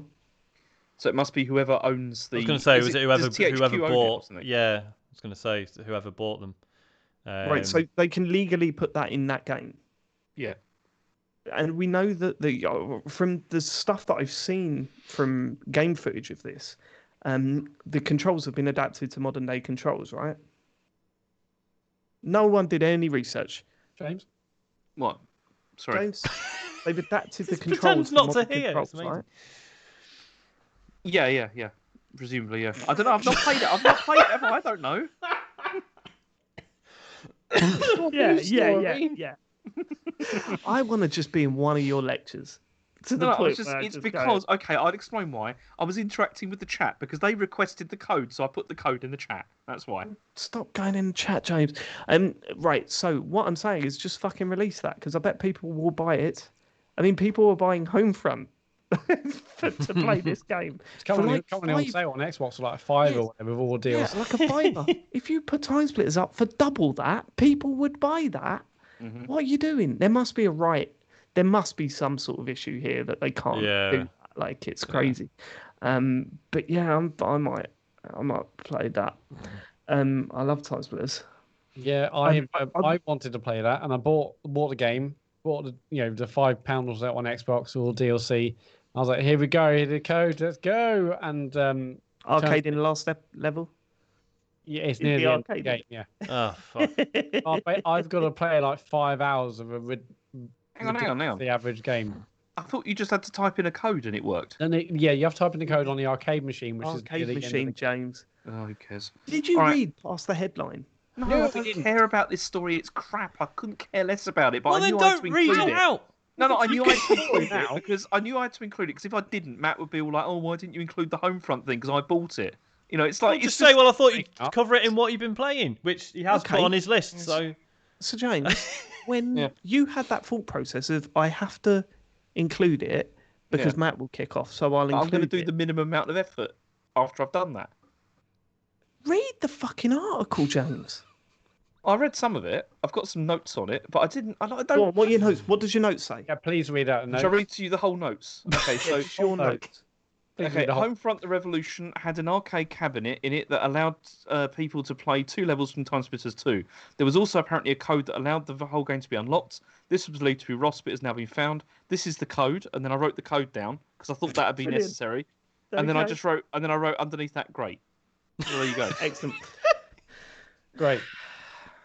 he thought it was great when he was writing the notes, but now Yeah, so what's not changed? so sure.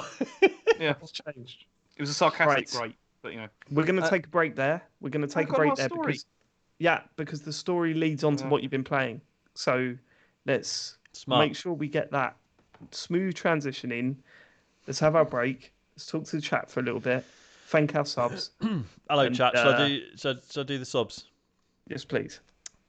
Thank you so much to Naylor Ben, Foxy Moron Inc., Cosmonaut, Zoe SCF. Happy birthday, Zoe. Hail the Gilbo, Zen Venties, Grecian 200, Spicy Mocker. What's that? DRT Gonzo 101, Dave Hodgkins, Busker Lily, Paul Hinchley, Jack Miller. Absolutely said fuck you to Deadbeat Punk, and he's gifted 5 subs. Which is incredible. And Gnosis_UK. Amazing. Thank you very much. Yeah, we appreciate the support. How's it going in the chat? Are we enjoying it? Yeah, I think Are we everyone's, enjoying having, this? everyone's having a nice time. There's I been a think. lot of comments. My favourite comments from Debbie Punk saying 5 years of this. I genuinely got a text. This the first time ever Joe said, "You're shouting. Can you please stop shouting?" And it must be because we're on Having a good Twitch, time. because I never usually get told off like that. Cheers, Trod. Enjoying the razzmatazz, says I'm Pubis. I'm just going to chuck a log on the fireplace. Our boiler's fucked, so I've had to just go out and buy a load of logs. Won't be a sec. Just get James to send you a few lumps of coal lid. James, are you okay? Yeah. What's the matter? Just got a massive headache. I had a massive headache before we began this, and yeah. You know we're still on. I know. You asked me what was wrong. I'm just, It's it's fine. Right, I'm going for a weird. I think. I've lost my mute You going for button a as piss? well. Who's going for a piss? Was Matt gone for a piss? No, Sean, you're not on the. Huh? Who's gone for a piss? Oh, I'm delayed on the Twitch for right. That's gone for a piss. Yeah, gotcha. I'm looking at Twitch on here so I can read the chat. Oh, I see. Everyone loves a bit of James, don't they? They love They a do. bit of James. I wish James loved a bit of James. This doesn't come across on the stream, does it? If I do that, It does. Well, Do no, what? So If you do what? if the reactions they don't come across on the thing. If I do that, that's a shame. Jack Miller, I don't want to say where my jumper's from because everyone will realise I'm a secret Tory. I tell you, it's from Percival. And I don't even know that shop. No, I'm probably not. gonna go to work. I'll be back in a second. It's probably one of my favourite items of clothing. Shall I tell you what? It's another story, clothing-wise, that outs me as a Tory. So I've got like a tweed, like overcoat, right? Oh, fucking hell. No, listen, right? It was meant to be. So I got it in like it was on sale in like the middle of summer, right? And it was Well, supposed. cunts are us. It was supposed John Lewis. So yeah. Anyway, so yeah, I got it for about 60 quid, right? And it was supposed to be worth about 4 times that. So I was well chuffed. Obviously, basically just got shoved in the wardrobe and not worn for about 6 months. But long story short, we had a family walk the other day. I had Isaac on my shoulders, wearing the coat. You did a shit. Not a shit, but you're in the right ballpark. Yeah, I The did other a big old piss all over my neck. So now my Good. very expensive overcoat I now love that stinks of toddler piss. So that's going to have to go to be dry You- cleaned. Now. Right, okay. Someone's asked what we think about Prince Philip dying, and I think that's bonus show material, isn't it? Yeah, You have to pay for that yeah, content. mate. We'll have a long old chat about that. James and I did an incredibly emotional silence at the beginning of the. Well, that's Oh, you what I did? want to talk about. Because I was kind of like just like that with that minute silence thing on your stream. And then I got angry at myself for thinking like that. And it's one of those subjects that I'm really torn on and I can't settle my head on it, if you know what I mean. Like I'm kind of like, if people want to mourn it and get upset about it, then go for it. I don't give a shit. Like, I don't care, but I don't get upset with people that care. Do you know what I mean? But then at the same time, I'm kind of like, why do I care if people want to joke about it as well? I don't know, man. It's one of those. I'm so spun out with dad head at the moment. I've not slept since January. Really haven't. James was very emotional about it, and Mm-hmm. Do you know? This is true and boring, so we won't include this, obviously. But Charlie slept through to 6 o'clock for the first time this year last night, and Harry woke up at 4. Oh fuck! Can you believe it? Jesus Christ! What was Harry's Yeah. excuse? He was scared. Ah, man, nightmare so or something. right. So you can't just be like, mate, don't take the piss, go back to bed. yeah, exactly. God, Shit. it's Yeah, bad. that Rachel today. She was upset because she had a dream. She had a dream She had a dream that Chen and I died, which was nice. Oh shit! And yeah, she was really upset. I asked her how. I wanted to know. Like, what's? I want to know what's coming. I know I can prepare. Christ, James. Stare death Explain in to the. me how I died, I child. don't think that would have calmed her down. I love the fact that your first instance, right? This is it. The James of old wouldn't be like that, but the podcaster James now is like daughter coming up saying, "I had a dream that you died, Dad," and your first instance was me. What happened to me? That's great that you told me that. Now I've got needs. So let's. Obviously, I did not say that to her because that would have been horrific. But yeah, it was in the back of my head though. You know, Yeah. we just Let me just record this. Go. no, gonna it'll be funny for the show. It'll be funny. Don't worry about it. Yeah. Oh, content. Just Someone's Hanger Seasons has put stop crying and give me the details. Okay. Right then. crap We back can crack on. on. Okay, yeah. So we'll go back to where we were. Okay, all right. So Time Splitters in Homefront. I mean, I want to play that game, but there is part of me that kind of thinks, is there room for a Time Splitters comeback? And there's as much as I love that game, the answer always ends up at no.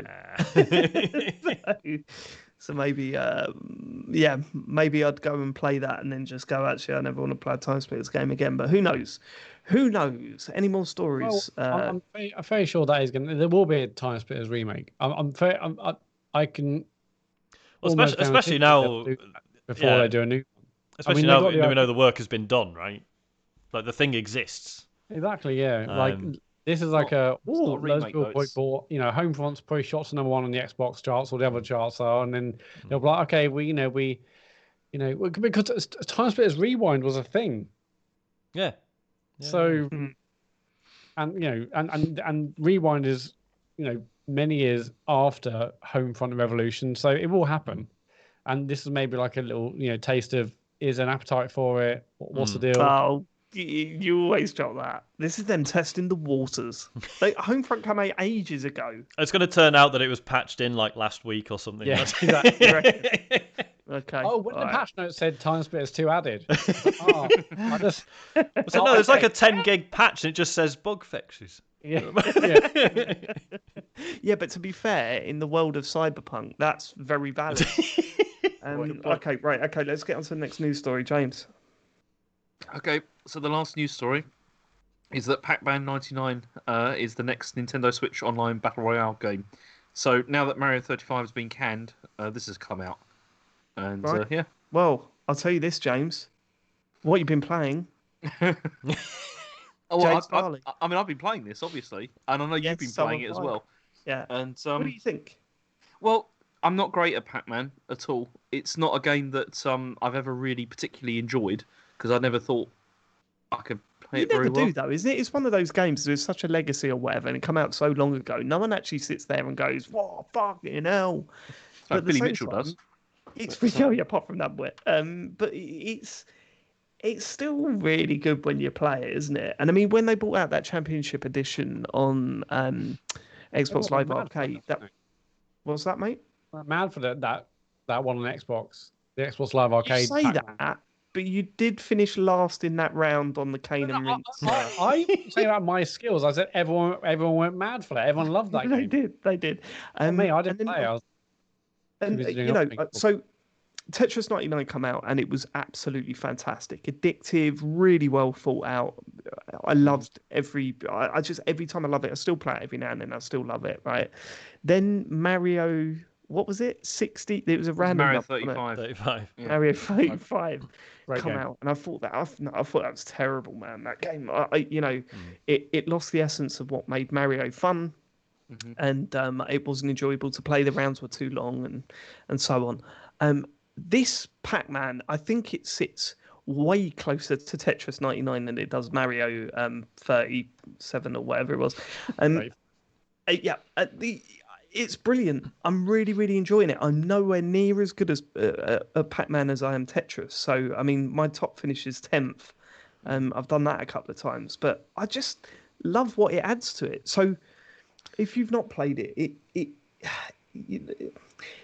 it's more Championship Edition than it is classic Pac-Man, right? Mhm. So a lot of it is about eating ghosts, which combine with other ghosts. And the moment you get a pill, it's all about getting large combos. And the bigger combos you get, the more enemies you send to rivals' screens.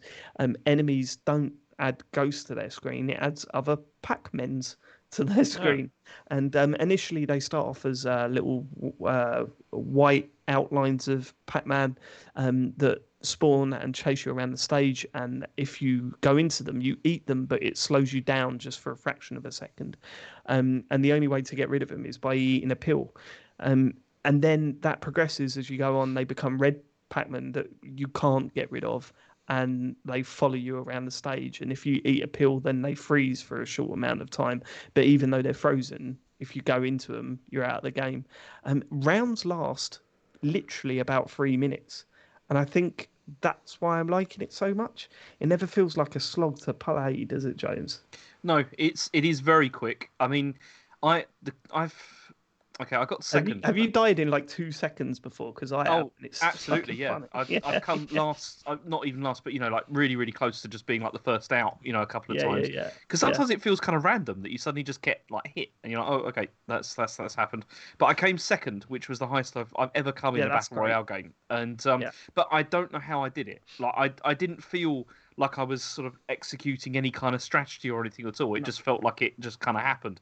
And I'm still not entirely sure about that side of the game. Like how you can send things over to other people, in the same way that you could with Tetris 99. I've not explored any of that at all. I've just been focusing on just surviving, basically, in every game I've played. I'm about, like, I'm at the same position where, so there's 2 sides to the tactics of this game. So you can either do the same as what you could do both, but there are 2 options that you can check at any one time, and I'm not 100% clear on what the other one does. So there's obviously the who you're attacking option that you've got in Tetris 99. So you're either going for people that are attacking you, or going for someone random, or going to try and get knockouts or whatever, because it has a badge system like Tetris does. But there's also like what looks like game modifiers, and I don't know how that benefits and what they do. So there's one that's like faster, stronger, it's like, make the obvious joke there, but there are various different game modifiers, and I don't know what they do yet. And I need to look into that. But then saying that, it's my fault because I haven't looked into it. What I did when Tetris 99 came out and I saw all these options, I went and watched a video on how to play it properly, and I fully understood it. I haven't done that with Pac-Man, so maybe I need to do that. But it's definitely a game I'm going to be playing more. I really like it. I've never really got into Pac-Man, but I do love that. I do love the music. I love the wacka wacka whack. I mean, I say it around the house lots of times, and I barely play the game. But this looks really good. This interests me more than the Mario 35 thing, actually, because it feels like it's simple, but it'd be satisfying to win. Yeah. I think it would be. Although it's funny because you'd think it'd be less satisfying if the rounds are only lasting 2 or 3 minutes. You think, I won, but I've played so many games that I'm losing the satisfaction. But then the first time I got into the top 10, I really had that sort of shit. I need to be on it now, because it does go nuts. Like, your screen fills up really quickly to the point where it's hard to see where the ghosts actually are. But your heart starts like, you get the sweaty palms moment. And that's something I never had with the Mario version. It never had that sort of knife edge stuff where you felt up against it. It was just like, okay, I've been playing for 10 minutes and now I've fallen down a hole. Brilliant. You know what I mean? It definitely did for me, really that Mario one. When at the end, and you're like, okay, well, none of us can make a mistake. But if you make a mistake, then you've lost, and it's a case of doing it as quick as possible. But it wasn't that, though, was it? Because you could just slow down. Yeah, couldn't you basically just stand there and just chuck fireballs and just... You can, but then it doesn't really work if you do that, because then the time runs out really quickly. Time runs out. Right, I see. It didn't click with me, that version, and I hope this one's here to stay, like Tetris 99, and I'd be really interested to see what else has been added. I was surprised to see it was Bandai Namco game, which I suppose it shouldn't be surprising, because I assume they own the rights to Pac-Man or whatever, but we know Nintendo don't. But it'd be interesting to see what direction this 99 series goes in next. My prediction might be some sort of Space Invaders. I was wondering if Space Invaders was going to get a turn. I think that might be the next one. Like Geometry Wars? It's too recent. Yeah, but isn't Geometry Wars is Microsoft's, they own that. Microsoft, isn't it? But Microsoft, Microsoft should do it themselves. Just, Geometry Wars, Melee, or whatever it is. Geometry Wars. They probably should. But what else could we say about Pac-Man? It's a Pac-Man game. It's a lot of fun, and I love this whole 99 thing. I think it's brilliant. Tempted to buy any of the DLC for it, because it's got like all the download stuff as well, like so you can play offline. So there's DLC right off the bat, is though? Yeah. Well, there was with Tetris 99 as well. That Was was it? Oh, it. I thought they waited a bit with Tetris. Okay. I didn't realise that. I think Yeah. they did wait a little bit. I think they waited a month or two, but it's probably right. fine just to do it. I mean, straight away, if you're really into Pac-Man, I mean, it's a very good version of Pac-Man, so there's no reason why you shouldn't do that. But yeah, I've got no interest in that. So, James, did you say you can pay if you want to play it offline? No, yeah, you can pay. You can pay if you want to play like against CPU or like other match types and stuff like that. There's like a whole bunch of like unlockable. How much is it? Okay. It's like 15 there's quid, I two. think, isn't it? Yeah, there's 2 packs. There's one which I think is about 12 or 13 pounds or whatever, which is unlocks all those modes. But there's another one which unlocks like that plus all like the skins and everything that you can download for like Gallagher and all that kind of stuff if you want, Okay. if you care, about that kind of Nice. thing. Yeah, but it is So excellent. It's Are you going to keep playing it, both of you? Definitely, because it's what I liked about it is it's very like sort of quick in and out, isn't it? Like similarly to like Tetris 99, as in if you've got a couple of minutes, you can very quickly get into a game, and then it's over within 2 or 3 minutes, which is perfect. Yeah, it's perfect for that stuff, and you never want to put it down. The moment it's got that Tetris thing of you finish a game and you're like, no, I've got to go again. And then you're sitting there playing for about an hour. So it's working. I like it. I like to talk this. about this, but I wasn't exactly like jazzed to instantly download it. But Oh, yeah, mate, straight away for me. I couldn't wait. it's free. It's on Nintendo Switch Online. I'll grab that. Yeah, no, I'll give What it else a you go. been playing, James? Well, I've only really played 2 other things. I think sort of extensively. Well, not even extensively, because I played Oddworld Soulstorm, and I'm excited to hear about this. well, you're not going to hear much because I mean, I still hate the aesthetic of this style of this game. Like, I really hate it. I think it looks. See, I don't awful. mind the aesthetic. I get why some people will be repulsed by it. It's very grey. Yeah. The characters look horrible. But it's very much going for that. I don't mind the aesthetic. I don't like the game. And now I'm. I I did thought you were 2. excited about this. Yeah, I was. Yeah. Unbelievable. What do you mean? You can be excited about something was and then weird. be disappointed by it, Matt. I know, but I just thought you would have known what the game was really about. And I do know what the game is about. Where you going? Played it. Yeah. well, no, I want to hear more. Let's go. Yeah, okay, thank you. So like, instantly the first thing that turned me away was the cutscenes, and we all know the way that the characters speak in that game, and I haven't got a problem with that. But it feels like there could be so much character in this. And if you remember the first Oddworld, it was very much going for that sort of dark comedy. It was a bit stupid or whatever. And they had these silly voices, and they were all chatting to each other, and they would die in comical ways and stuff like that. And then when I saw the promo stuff for this, I thought, oh, they're going serious with this.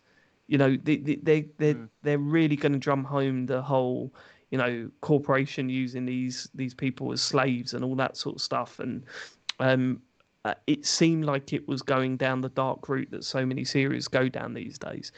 But then when I watched the cutscene, I just thought there's no character here. There's nothing here that's grabbing my interest. And I was so like, slow as well. they really are. All the pacing of the cutscenes is absolutely terrible, and it really is. It puts you off a bit. So I did the first level, and the first level is very much like a prologue. You're not doing things that you're doing within the game in that first level. You're literally running to get away. And like straight from the off, I'm thinking they haven't modernized this at all, have they? Well, In terms of gameplay, this is not a modern game. And that is really, really hard to go back to. Like, for example, let me give you an example, right? So the first 2 levels, there's so much tutorial stuff that you need to learn. And that's fine, Dave, right? Sorry, I need to come in on that because that is one of the worst things about this game as well. Like in the first level, is the way that they've got these little terminal stations which are supposed to like tell you like tips on how to play the game, but there's one every couple of feet. It's ridiculous. Which and then you is have to, fine, and it's right? I just find that really irritating. If you're walking past a checkpoint and it comes up with a tutorial thing. Here's how you jump.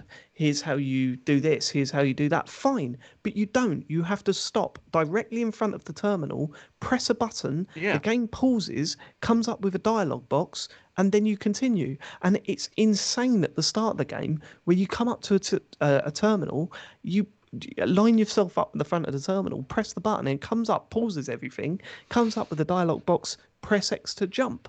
And I'm like, are you fucking kidding me? Yeah. Like, are you kidding me? You've Wow. made me do that. And then then as you progress through, the second level starts to introduce stealth mechanics. The problem with the stealth mechanics is that it's really not clear what's going on. Like initially, it says to you, hold down L1 to go into stealth mode, basically to make a sneak, and it says this will make jumping and everything quieter. But you're on a platform above an enemy that's on a lower platform. And the moment you jump, even if you're holding L1, the moment you land, it alerts everyone. Oh. So I'm going, am I pressing the wrong button? What am I doing here? And it turns out that when you're in stink mode, you don't want to jump. You want to get to the edge and then lower yourself down onto the platform But below. even It's like- if you did that though with that guy, it's like, okay, I'm now lowered down, and there's a dude walking around with a machine gun. How am I supposed to get past him? How do you actually get past him? Because I There's couldn't figure it bonfires out. everywhere. You chuck a bonfire at you chuck one of your energy drinks at the bonfire and it explodes and kills him. But that isn't available at that stage. The first one, how did it? I mean, I ended oh up just no, I know running which one you're past them talking all about. because it didn't make any sense at What, all. while what they we were supposed to do. shooting at you? Yeah, I just ran past them. But I that's just jumped basically over them. insta death, isn't it? No, if you can do it, it is possible. it's possible to get No, past them, I but did go. I did go past them with stuff. No, that's it. When it goes calm, that first one goes to sleep, Mhm. and then you can sneak past by pressing the stealth button. Right. Okay. You didn't Well, let either way, you do know there's a slider on the top right hand corner that shows you how calm it is, right? I saw that, yeah. But then it's like you get past him, and then there's another one down below as well, who's also just pacing up and down. And then when I played it, he was pacing up and down. Then eventually he calmed down, but the other dude woke up, and then just like and killed me. And I was like, this is ridiculous. Anyway, I think what's important is that it's not clear. Even though you have to stop and go to every terminal, it's not clear. And my other big gripe about it is that there's a lot of aiming with items. The item switching is horrific. You have to hold down triangle, and again, it pauses the game, brings up a big menu, and then you have to flick between, throwing water or throwing energy drinks or whatever. And then when you go to throw something, it gives you like an indicator of where it's going to land, but it's not precise at all, especially when you're trying to aim for bonfires. And if you miss that bonfire, then everyone gets alerted and you're dead.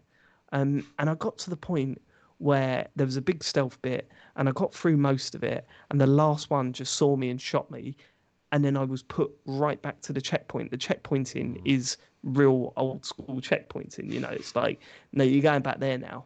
I'm like, but I've just killed 4 guys and it took me a while, right, to do it all, several attempts. I got this far and you've put me back to the start again. I don't want to spend my time doing this. I really don't. And it's gutting because I've seen, obviously the stuff in the promo stuff shows you stuff later in the game where you're controlling like loads of people at once, and you're using your possession skills and all the mind control skills and all that stuff. And it looks great. Like visually, at times, it can look really good the way it's balancing the 2D playing area with the 3D environment and stuff. It looks really good at times. Although, James, I totally get it why you turned off by the aesthetic. I'm not.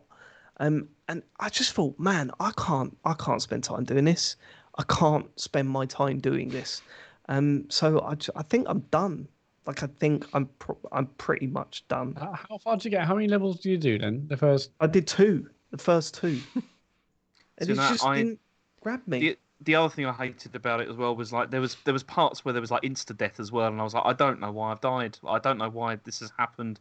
Or there was bits where it's like you're just running along and then suddenly like something falls on you. It's like I didn't see that coming. It's just stuff like that, which is like it's so like old school platforming stuff, which was bullshit in the past, and it's still bullshit now, and just not enjoyable. I also hated the way that the character controlled. It was sluggish, and just irritating, and I just didn't like it. I just really I think didn't that's like it. I think that sums it up, Matt. Though, when you were talking about being excited about it, when I saw the promo stuff, I thought they were going to take Abe's Odyssey and modernize it, and they didn't do that at all. They stuck to the core gameplay and mechanics and the way the game is put together. They stuck to that original sort of like, we're going to keep to our roots with this, and we're going to make a game that feels old school. And they've achieved that. I just don't think that's the right thing to do. I think they should be moving on and doing something with that series that feels modern and exciting. Because if you look at two of the other big examples, I think, regards to that are things like Tony Hawk's and Resident Evil 2. Both of them felt, or they reminded you of how you felt when you first played them, but they had nice modern changes that made me, I really appreciate what they've done to make it feel like it did back in the day, or improve what it did back in the day, but now make it modern and make it feel relevant. But it still has, in Resident Evil 2, still feels like Resi 2, but in a nice way. Exactly. As well. And does this just not do as many of the nice modern quality of life changes? Doesn't do any of them. No. What a shame. So because I know that the Oddworld fans, and I'm sure there are literally tens of them out there, would have kicked off if it was anything, if they totally changed it and totally modernized it. No, but you can still improve something. You can still improve stuff without losing the essence of what something is, and it just doesn't feel like they've done that with this at all. It just, from what I played, it was, I just really found it very not enjoyable at all. And I mean, agreed. Yeah, James, you have started a game, haven't you, James? No, but that's the thing. I'm not. This is not a game that I'd want to continue with. That's why I bounced off it very quickly. So what if it gets good after 20 hours? Yeah. Well, that's also one of the things. I asked David. I said to David, I was like, "Have you played any more of this?" And he was like, "No." And because I said, I want to know if it's worth me continuing with this or not. Okay. And also, I said no. Yeah. And then, so what if it gets good after 20 hours, James? Well, maybe I'll have to go back to it. But you see, that's the thing. Where are the reviews for this game as well? I've not seen any. Like, really? There's one or two. I think Eurogamer did one, which was kind of like, yeah, it's all right, we're fine with it. And but then I've not seen any others. Like, There's a box quote. We're fine with it. Eurogamer.net. Chod UK says, James, maybe it flowers. It might do. It might do, but I very much doubt it. I just hate the way it looks. But you know, I've just searched, and there are a bunch of reviews out there now, like 3 days ago. So maybe they weren't there when it came out on PS Plus. Mm-hmm. Not for me. Cool. Anything else, James? Only It Takes Two that I've been playing with Matt, and we played that, which has been obviously great. Yeah, it's very good. It's a good game. It's a good game. I want to play more of it, but it's been one of those situations where John and I just can't sit down and get it done. We haven't played it at all this week, and I've been gutted. The only time to you, do you know where we are? No, you haven't caught up to me. No, we're slightly ahead of you, but not too far ahead. The next bit is wild. Like, it's just, I'm looking forward to seeing how you deal with the next bit. The problem is the bit after where you're at, and I'm speaking around it. It's probably the most puzzly bit. It's definitely the most eye-catching bit. So maybe, hopefully, that's enough for the people that have got that far. But we played that at like 11:30 when we were both shattered, and it got to the point where we were like, "This is breaking our brain." Not in terms of the puzzles, but just it is like there's so much going on visually that I was kind of like, I can't. This is giving me a headache. So we had to turn it off and go back to Rocket League. But I mean, should I? Because I am planning on playing this, and I've caught bits of the streams, but I start feeling like, this is going to spoil stuff. Don't watch any of the stream. Yeah, fine. Yeah, you should push and watch it. Yeah. No, that's God, fine. No. Yeah, you got to play it and experience it because there's so many surprises in there. It's really good. But if you're listening or watching, you don't want to buy the game. James and I did all the space stuff in the last one. It was, and we loved those puzzles. They were great, weren't they, James? Yeah, absolutely excellent. Yeah, it's become such a cliche to say for the whole game, but it's like it's just continuously brilliant stuff. like keeps happening, and it's really really good. I mean, we've been playing it like every Friday, and as Matt said, like we rarely like interact with the chat really from it because it's you just really get engrossed in the game, and that is so nice. It's just not talking with the chat. I mean, it's just so nice to have something that you're like really engrossed in, and yeah, it's just fantastic. Speaking of your streams, can I ask you something, Matt? Yeah. Well, are you coming back with your solo stream soon? Yeah, I probably will at some point. Yeah. Okay. Are you going to bill it as your return to Twitch, your big return to Twitch? Probably not now. Because I know you'd love it. I know how much you'd love that. No, You can't do that now, can you? I can't. I've already had my big return to. I mean, maybe I'll wait another few months and then No. I'm going to remind you that you've been doing it this year. You've been doing it. It's very different. It's very different. It's solo one's very different. But the only thing that disappointed me and James actually in the stream is that we missed some of the challenges. Have we missed 3 now, James? Yeah, we've missed about 3, which is a ones did shame. you miss? Sorry? Did you miss the tank one? No, we did the tank one. Yeah, so we did Tank Bros or whatever it's called, which is like a nice little like, where it's like an old school 3D version of the one you played in A Way Out, which was a nice little touch. But then apparently there's like 2 or 3 in the space section that we missed. Oh yeah, so 2 in the maybe space we section. missed that. One- Okay. I don't know All which right. ones we missed. Only that people said, "Oh man, I can't believe you missed that," or we're really close to. I think Capone said you were really close to one of them and you just went past it. It's really annoying because we do love playing those challenges. But Hopefully they just open them all up at the end of the game. no, so That's what. Yeah. you can play. If you can go to the menu, you can play them, but you've got to have discovered them.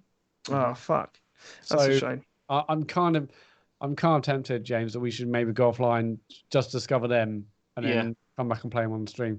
Might do that. Maybe like discover them, then play a couple of them before at the start of the stream or something like that would be good because it's Yeah, Yes. maybe play 3 in a row and then see what happens. Right, what? Have a whole night of challenges where you got to down a drink if you lose. Well, I I'd did watch say to that. James, like, well, once we finish the game, we'll do one more stream afterwards, just challenges. yeah, for sure. Right, okay, yeah, that's everything you got, James. That's everything I've got. Let's get to Sean. Hello. So the first one I'm going to talk about is I've been playing Hand Physics Lab on the Oculus Quest, which I was intrigued by purely because it's the only game I've seen so far that actually just uses the hand tracking. So no controllers. You start off, you just put your hands up in front of yourself, and then that's it. You move your hands in real life, and you can see them in this virtual space in front of you, which has been a thing in like the menus and stuff. Even though Oculus, I think they still call it like an experimental feature, don't they, Matt? Because it is a bit wonky, but like 90% of the time, it's fucking magic. And this is basically like a series of when I talked. It was a couple of months ago now. I talked about that other one with you just sort of putting shapes together, and we just started talking about Krypton Factor style challenges. Yeah, that's right. Yeah. It's basically that. It's just stuff like here's 3 blocks, one's red, one's yellow, one's blue. There's different holes, different colours. Just put them in the holes, and it starts off with just really basic stuff like that. But it's just how surreal it is that you're like looking at your hands, and there's sort of these 3D rendered sort of like you can see your sort of bones in the fingers and then the skin around, like sort of translucent skin, and it's just doing these fairly simple puzzles, and it's just incredibly satisfying. Like it is, I'm not saying it was like an easy game to make, but obviously it does rest on the tech quite a lot because you are just going like, this is so fucking weird that I can see my hands in front of me. But it is really enjoyable, like and just properly addictive. Challenges like there'll be like a series of shapes all on like a desk, and it's like, right, push them off. But like one's really small and then one's bigger and then one's absolutely huge. And it's like, so the little one, you can literally just get your hand and just go and just flick it off with your finger. The next one, you've got to use your entire hand and push it. And then the last one, which is massive, you've got to like get both hands and sort of, and if you just sort of like just bashed your hands through it, it wouldn't work. You've got to sort of do it slowly, which That's nice. it's obviously it's nonsense, but it's this really convincing simulation of like you feel like you're sort of putting some strength into it, and it's just it's absolutely bizarre. And then there's like, as you get further on, there's like a challenge where there's like a laser beam, and it basically there's like a bowl, right? And then there's just a little picture at the bottom, which is just these two hands in the bowl. So you have to just get your arms and sort of put them forwards and just go whoop through the laser beam so that your hands just get lasered off and just plop into this bowl. Do you have to put like your watch or keys in the bowl, or just your hands? No, just your hands. It's not that sort of game, Matt. Just Junior, I think, actually. So yeah, and I paid like £4 for it in the sale, and that's been incredibly good fun. Not the best game out on Quest at the moment, Sean, Not the best. Not the best. Okay. Not the best. I don't know. Okay. Let's move on. What else have you been playing? I've been playing Say No More. Sorry, we can't. The moment is marketing egg. We've got to cut that out. I said to you I wouldn't mention Zombieland VR. Okay, let's go. Say No More, or Say No More, which I streamed the demo of a while back, so it's out now. Is it really? Yeah. What's it out of? Well, I played it on Switch. Really? How much is it on Twitch? Not sure. Did you get a little code? Yeah, I got a code for it, Dave. Got a code for it. Damn. He's changed, isn't he? He's changed. Yeah, yes. Yeah. Look, Do you remember flicking the V's at GMAs? Do you remember that? What happened to that, Sean? It was great. It's good. Dave, it's £13.49 on Switch. Great bit of sausage and mash at the pricey. GMAs. So this is a game where basically the idea is you've just got a job at an office, you're this intern, and you're sort of walking around and people are being shitty to you and asking you to do shitty jobs and stuff, and you cut all you can do is press like one or two buttons, and you just kind of gasping or going and not really having anything to say, and then you learn the word no, right, which in this game's world is like banned, right? And then it's basically just about it's pretty short. I think it's maybe 2 hours. 2.5 hours I'm buying tops. it though. Well, this is it. It's very short, but I was just fucking giggling throughout. This is it. I mean, I can just imagine one Sunday, me, Harry, and Charlie sitting and playing that, and just belly laughing. Well, I'll get on to that in a there's minute. Not swearing in it. No. It's entirely.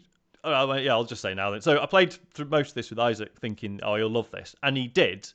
But it turns out that making a 3-year-old sit through a game which is just about running around shouting no at people. Good point. Not a good idea.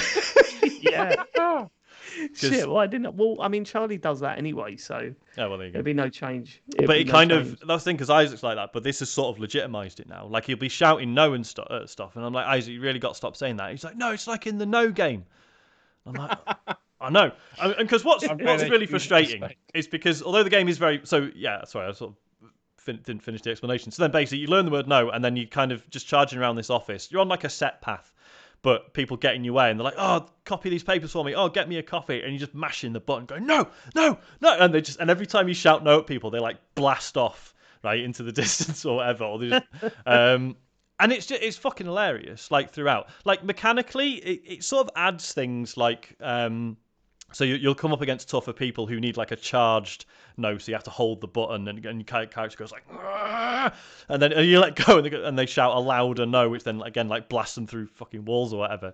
And then in order to charge that up, like as someone's asking you to like do something, you can either like sarcastically like clap, or just stand there going I love it. Love that. And they go no, and like shout him, and it's hilarious, and like it's it's not difficult. There's basically no way to fail at the game. Like you pretty much just try whatever, and it's just funny. And it's like, but despite the fact that it's funny, it's by the end, it's actually has like quite a sincere message about learning to speak up for yourself and sort of self-actualization and questioning things. And it does make a point of saying like, we know this is an overly simplified like story, and it's like, don't literally just shout no to absolutely everything. But just that. That's definitely a conversation around the table, isn't it? Just like, I know we do need to warn them. Yeah, people are going to get sacked if they do. But it's just really, like I say, it's just really funny, and then by the end, it's like it's really beautifully done, has like a bit of a message, but is incredibly entertaining throughout. Yeah, I had a great time with it, and I'll probably play through it again just to see it again. Like, it's just very funny to watch. Like, because I was thinking, oh man, I should really stream this, but I think if you just watch someone else play it, you'd just be a bit like, oh well, don't need it now, do I? Yeah, and that sucks a bit. Yeah, but definitely. Like, I mean, yeah, like if you play it with the kids, man, you'll have so much fun. It looked very much like a sort of like a Saturn game, actually, like a kind of. Hold on, It does. It's sort of. You didn't see Sean stream this? No, I've just watched the trailer brilliant. now. It's like, wow, this It's is like a Saturn game. It does, yeah. It's got a really sort of low, but it looks a bit like one of the old Katamari games. Like, it's got a very sort of Keita Takahashi look about it. But it's like, you know, everything's voiced, and it's all, even though it's like clearly there's no like, but you know, professional voice actors involved, but they're all just having fun with it, and it works. It's not like at no point are you like, oh, well, that wasn't a particularly convincing line of dialogue, because it's all just stupid as hell, and it's Yeah. and everyone's just having a good time doing it. Yeah, loved it. Just say no. I'm buying that. Say no more. Say no more, Dave. Just say no more. Okay, right. Say no more. Say no more. Just... What did you say yesterday? Got it. Right. I will buy that on Switch.com. Last one. This will be brief. I'm playing Starlink again. Jesus Christ. He's playing Starlink. Got some R-Wing. Have you built one of those? Built one, mate. That was the first one I got. The R-Wing. And then, if you recall, I got another one for Christmas from the in-laws. James has forgotten all of this. So yeah, Isaac wanted another go on it the other week, and I was like, yeah, do you know what, why not? Because I got I don't think I mentioned this on the show. A listener, Suits, cheers Suits, sent me a load of weapons that he had just lying around. Didn't mention that. Suits is sitting there fuming, absolutely fuming. They didn't get mentioned on the show. Load of Starlink weapons. Yeah, I said fuck all. Yeah, apologies. But yeah, so I was like, yeah, go on then. And then I was like, just out of interest. So I had 2 ships left that I didn't have out of the collection, because they're all about £7 each now, when they're supposed to be like, you know, 20 quid or whatever when it initially came out. And yeah, and they were both available for £7 a piece. So then I've got the full set now. So where did you get them from? Because I know like that's the kind of thing you would see in Smiths, and they'll be like, yeah, it's all like he had to meet someone, didn't he, down the dark alley. He opened up the coat and there's like Starlink. I broke COVID rules, but it was worth it. It was fine. It's weird. It's all weird places like The Works and stuff have got them for some reason. Yeah, great game shop. Oh, The Works, yeah, they good for that stuff.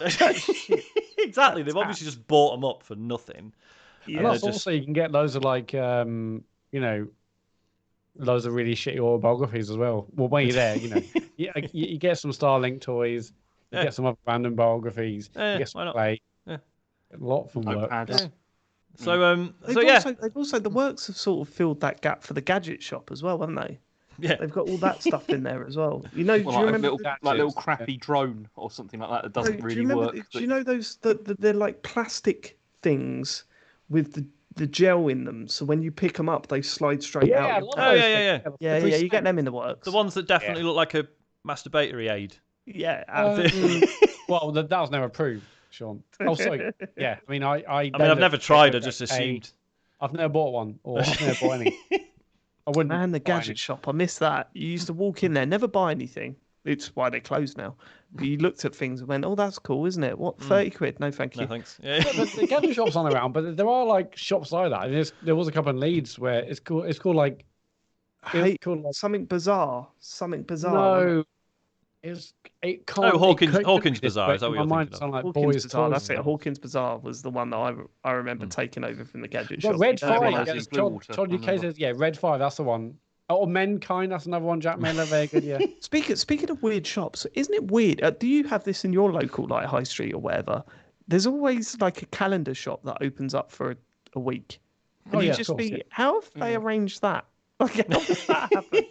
Oh yeah, we want to rent this retail space. Okay, yeah. How long do you need it for?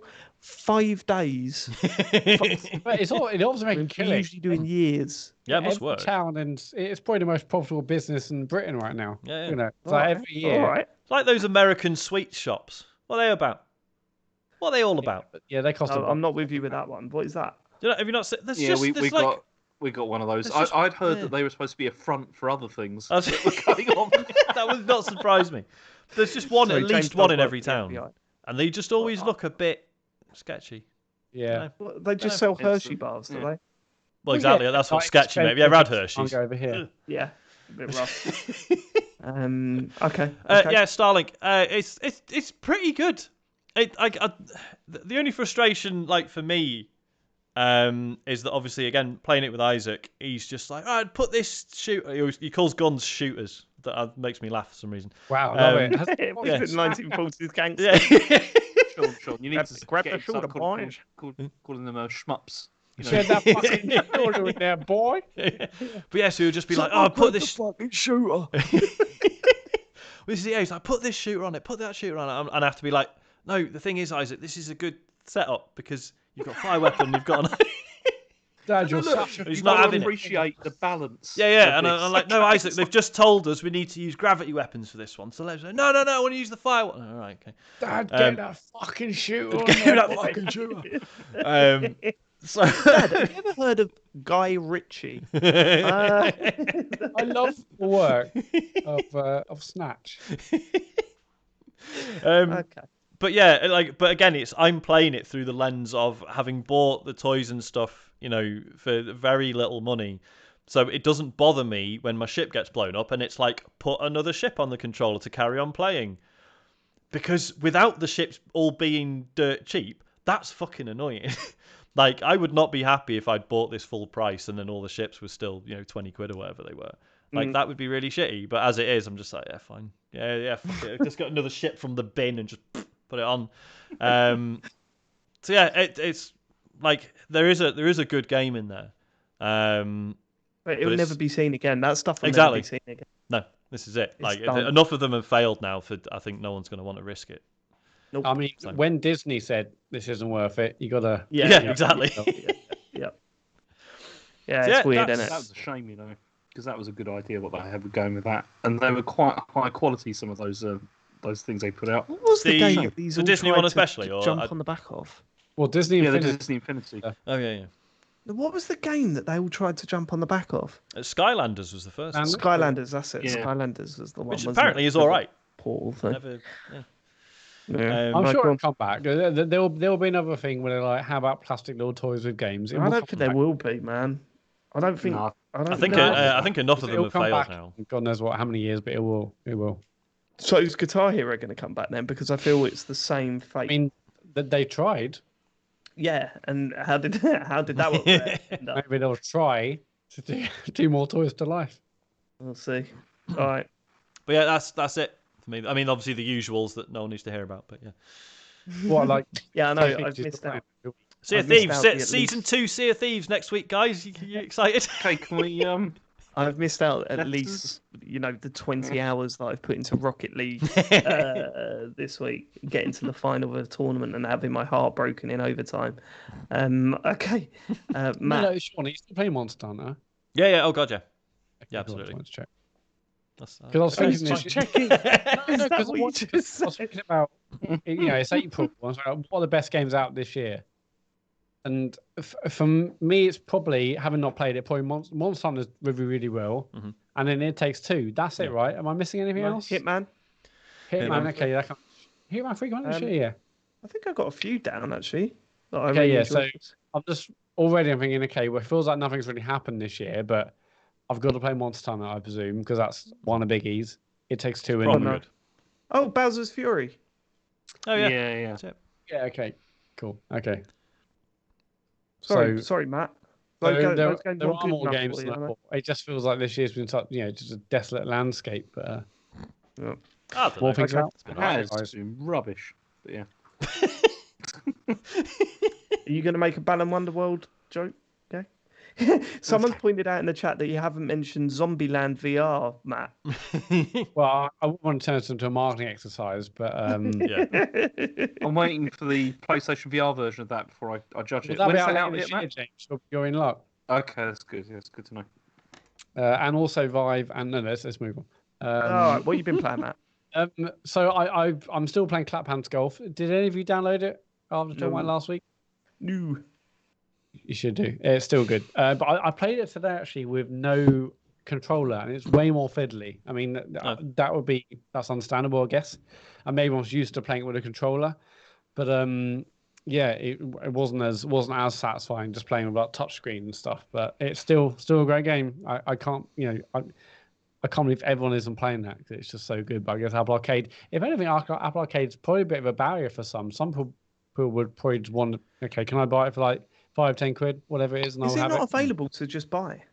No, it's Apple Arcade, that's the thing with Apple Arcade, It's a isn't bit it? weird, isn't it? Yeah, I think you can put Apple Arcade stuff on other platforms, but on the Apple devices, it's just via the sub or It is annoying nothing. because I want to have it forever to play, but I don't want to be paying £5 a month forever. Play. So but it's look at it kind- this way, Matt. How many but- months would you have to subscribe to it to pay the same amount as you did for that? What was that game that you got addicted to on the phone? Fire Heroes. Fire Emblem. Yeah. Yeah. Well, I only put 30 quid into that. No, you didn't. That's I not did. true. No, you didn't. In week It was one. more than that. Yeah. 40 tops, 40 Mac, 40. It was saying I'm on a 50, but it was, okay, it was 50 something, but it was it's a great game, and so it's 60. I didn't spend any more than 70. Probably 80 quid max. But, no, 90 tops. but it's a shame. I'm still enjoying the game, still loving the game. I kind of don't want to be paying a subscription anymore, but I will. I play a bit more Fantasian. I haven't had much time for games, but I'll play a bit more of that this week. I'm still enjoying that. I assume none of you guys did either. But and as well as It Takes Two, and I'm playing a bit of the Homefront Revolution. Don't really want to be playing it, but I do want to see this 4K version of Time Splitters 2. Why don't you just But watch it apparently on it's like 5 YouTube or hours. something? You guys watch it on YouTube. You know?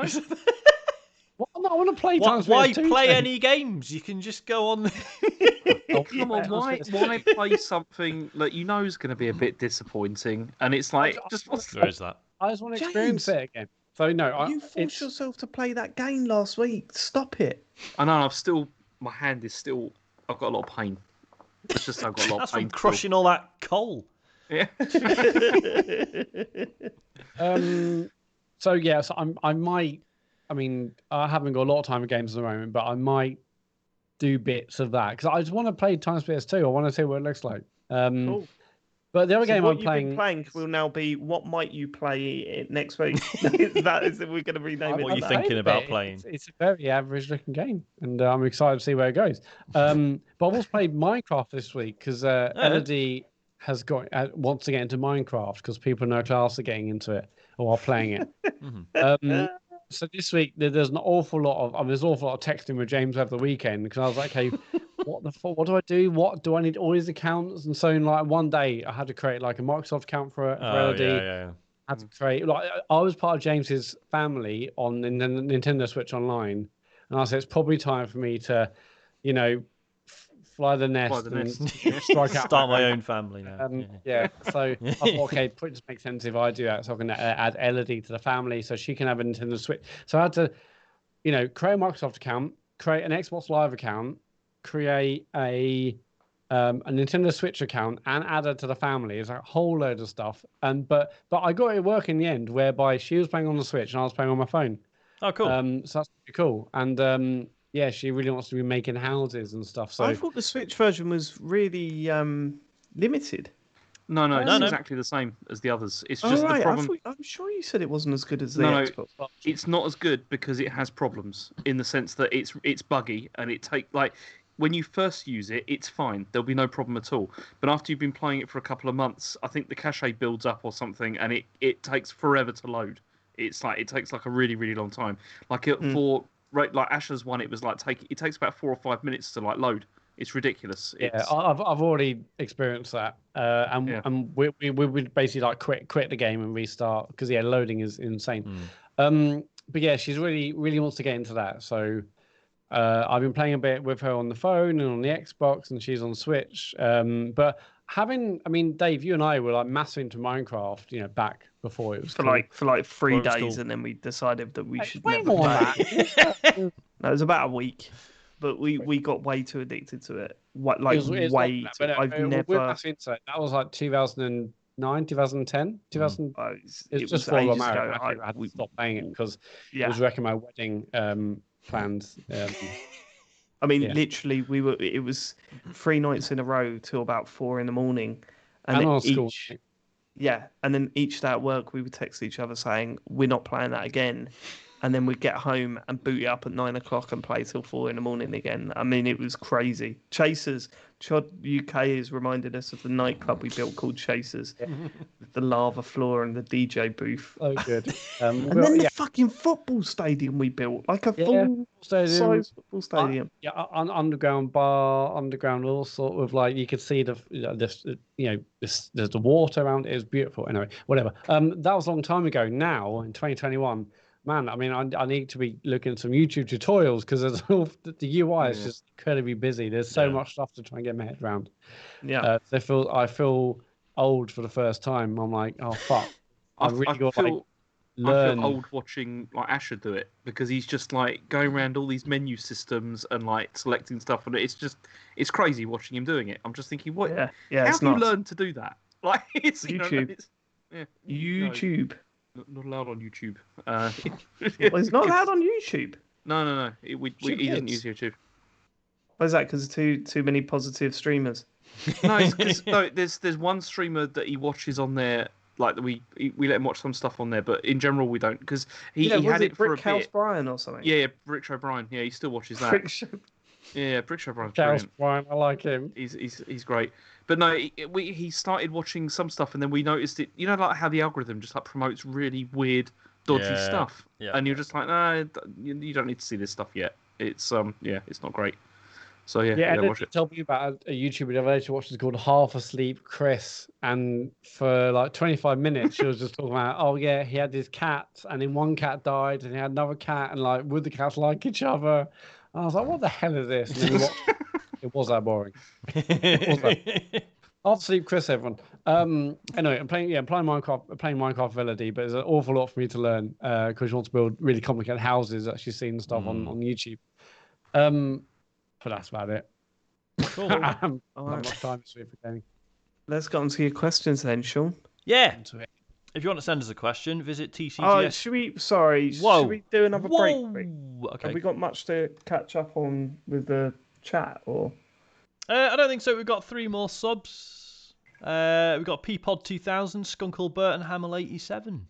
Cheers. Thank you for the subscription, everyone. Really appreciate y'all. Sorry, I just thought it was a good place to stop, wasn't it? No, it's fine.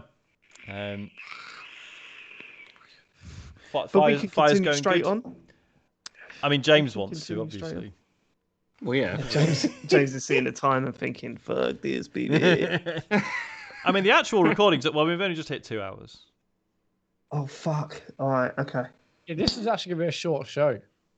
Yeah, it's actually we haven't started with the questions yet. It's right, like, well, I mean, I'll filter them. Is this staying in the show? Is this going? Here we go. I'm gonna do that again. Yeah. Okay, cool. Okay, cool. Sean, should we get to the questions? Yes, please. If you want to contact us, visit tcgs.co/deartcgs. Jamie has done that. He says, hello, I'm starting to think I need a new non-games hobby or thing to do, as it's been most of what I've done through quarantine. It's also most of what I talk to my friends about, and it's my job. Side note, glad Dave and Harry enjoyed Crayola Scoot. It was a lot of fun to make. What? Jamie worked on Crayola Scoot? So he claims. My question is... Is that another juiced situation? Well, because it's not really putting you on the spot. It's just like, yeah, cheers. You did enjoy it. The frame rate was a bit choppy though, Jamie. Get that sorted for the sequel. Get it patched. My question is, what non-games hobbies do you lot have or would like to take up? I mean, I know we've had this before, but it was about 2 years ago, and we've had lockdown since. So I'm wondering if that's... Well, I'm excited to hear what 2 years and lockdown has added to our list of hobbies. Mate, 0. I mean, last time we talked about this, I hadn't touched yo-yos, so that was a thing for a couple of months. Then it was drones, because I managed to convince work to buy me a drone for work purposes, and now I've bought my own. And then it was radio-controlled cars. You say? Are you racing them drones? Absolutely not, mate. They're terrifying. Oh shit! Talking about the radio controlled cars, there's a track specifically for radio controlled cars in Crystal Palace Park. I'll have to. Oh, is it? No, because there's quite a few of them dotted It's, around, but they're all yeah, like. it looks fucking great. Well, this is the thing. I've looked into it because there's a few tracks nearby, and they're all like, oh, this is for 1 to 14 scale cars, and mine's 1 to 16. And then one's like, oh, this one's just for like touring cars. Or it's like, all right, mine's sort of like a buggy. So, and I just Sure. You didn't get a 116 car, did you? I know, what a fucking amateur. Sorry, just to point out, my Apple Watch has just kicked off to saying that I've reached my stand goal. So, oh, well done. Oh, well done. Yeah. Congratulations, so David. Shit. Hobbies though. Have you picked any up recently, Sean, other than the radio controlled cars? And the drones and the yo-yos. Yeah, but since then. What do you mean? Is that not enough? The yo-yos was before lockdown. That doesn't count. Yeah, but it was building up to Resd, wasn't it? That was going to be that was the thing. It's going to be the big. And it was yo-yo. really useful. So in early lockdown, when we first started like having to do Teams meetings and stuff, but before people were bold enough to do video, I'd just be doing meetings and I'd just be playing with the yo-yo while I was. Mate, I'll tell you something. You know what's worrying is that when we do go back to our Res show, it's going to be wild. There's going to be drones floating over the top, the radio control. Like a Muse concert. It's going to be. No, really. I in terms of hobbies, man, I've got nothing for you. I don't. The podcasting stuff really takes up a lot of time, and all my other time is spent playing video games. So it's nuts. Like I haven't been on furlough. Which I'm really grateful for, actually. I'm really happy that I've been able to work through it, but at the same time, it means that I'm working through it. So it's like when it comes to the weekend, it's just about the kids and stuff. But no hobbies. I tell you what I have done though. The kids have just suddenly got into puzzles. Oh, yeah. Man, that is satisfying. And I'm this close to buying a complicated one for myself. Yeah, puzzles are awesome. Yeah, they're really good. And Charlie's amazing at them. Really? Like, seriously, for his age, he's really good. And then Harry got like quite a big puzzle for Christmas, so we've done that a couple of times. But I'm thinking about getting a proper one. You see, again, because this was like just before lockdown, I realised that I really like escape rooms. So I've been like itching to do another one of those, but I just haven't been able to. Yeah, but I'm not good at. I don't think I'd be good at them. Oh yeah, you would. If you get into because puzzles. it's all like video game logic when you go to those things. It really is. They give you a gun and you just shoot it if nothing else works. Is that how it works? Exactly like that. Yeah. Every padlock you see in a game, you shoot, right? Yeah. Like if there's any red barrels. No, people were questioning me in the chat. Yes, I'm talking about jigsaw puzzles. That's exactly what I'm talking about. And I saw one. Have you seen those ones on? Have you seen those ones on Twitter where they're like actually like the puzzle pieces are little wooden animals, and you piece them together and they create a Yeah. Yeah, it's all a big con apparently. Like, really? If you look at the replies and stuff, people are like, I've ordered this, took 3 weeks to arrive, and it looks nothing like this. It's totally fucked. Don't buy them apparently. Yeah, no, because I saw the advert on Instagram and I was like, "Fuck, that looks incredible." But yeah, I've been burned before buying stuff from Instagram, so really? You know what I mean? What your burns? It was one was one was like a pair. Penis pill. Yeah, obviously, but that worked a treat. Yeah, it's not hard, is it? Well, it would be. Hard. But, so it's a pair of earphones, not the sound Pete's. Don't say it. What were they? Were they the fake AirPod ones? They were literally, they weren't even branded. That was what was so funny. So you click through to the advert and it was like this amazing, it's like, it's this fucking Scandinavian brand. We build them, here, they're amazing. And we believe, we don't charge a fortune for them because we don't believe in it. And then they turn up and it's literally like Chinese text all over it. Literally no brand on them at all. Just generic. And they were not good. So I love that. I love that you fell for that, Sean. I know. Oh no, we're Scandinavian, man, and we really put the effort in. Do you know what it was? It was the early days with Isaac, and it was like up at 3 a.m. with him, and just like, do you know what? I'm just blaming it on like being tired as fuck. And what else? The other one was it was one of those like basically like beard straighteners, but like an electric one. A beard What a straightener. Yeah. So it's like hair straighteners. They have the sort of the two things that clamp together.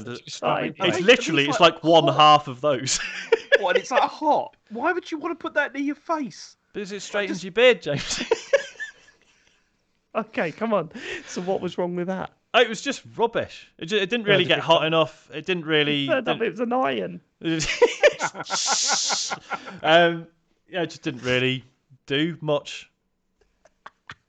15 quid gone. Leave me what bits. No, I'd love to see that because Oh, there's another one. You know that you'll have definitely seen the adverts for them. Those like night lights that project fucking space onto your ceiling. yeah. So I got one of those. Now it's actually fine. There's nothing wrong with it.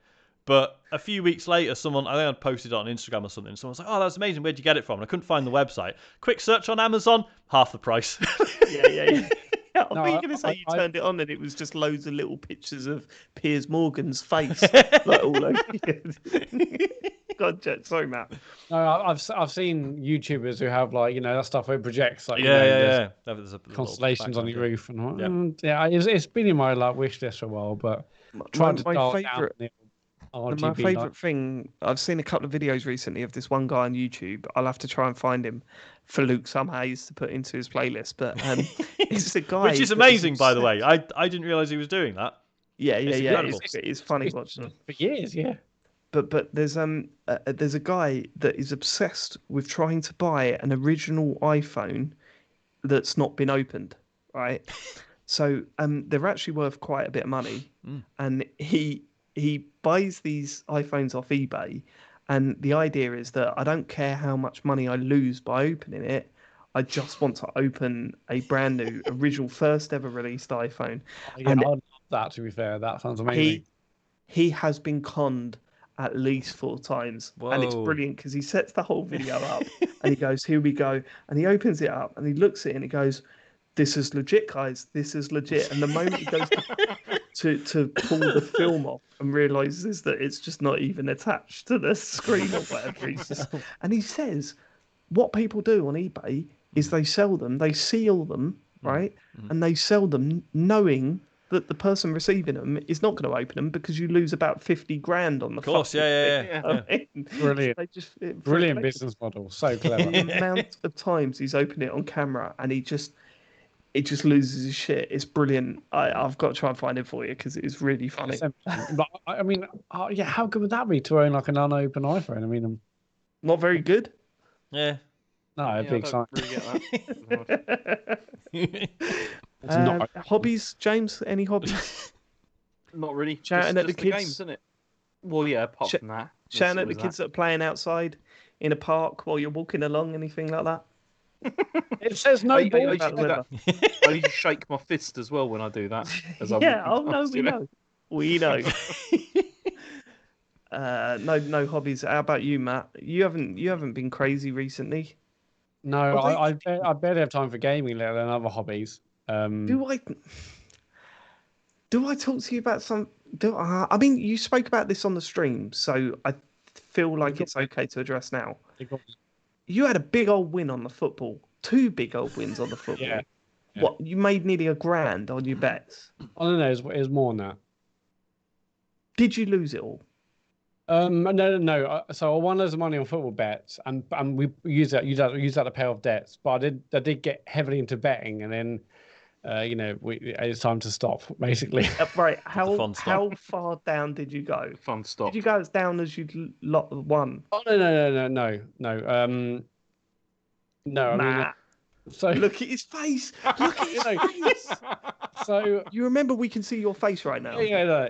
So I've been betting for years. Doing basically £5 on a Saturday is like the bet, and I'll do one bet for £5, and I quickly realised that's silly. So why don't I do loads of like 50p bets? It gives me something to do over the weekend, and then I joined I've been part of these like betting Facebook groups for ages. Oh my God! Here we go. Oh, No, God, just have, This right? is what I And said then- to you, though, Matt. And then basically, I got like this like big Matt, win Matt, of like a were 2 or there- 3 were there grand. YouTube It videos could have been involved in 6, this? but I pussied out, and I chickened out anyway. You cashed out twice, didn't you?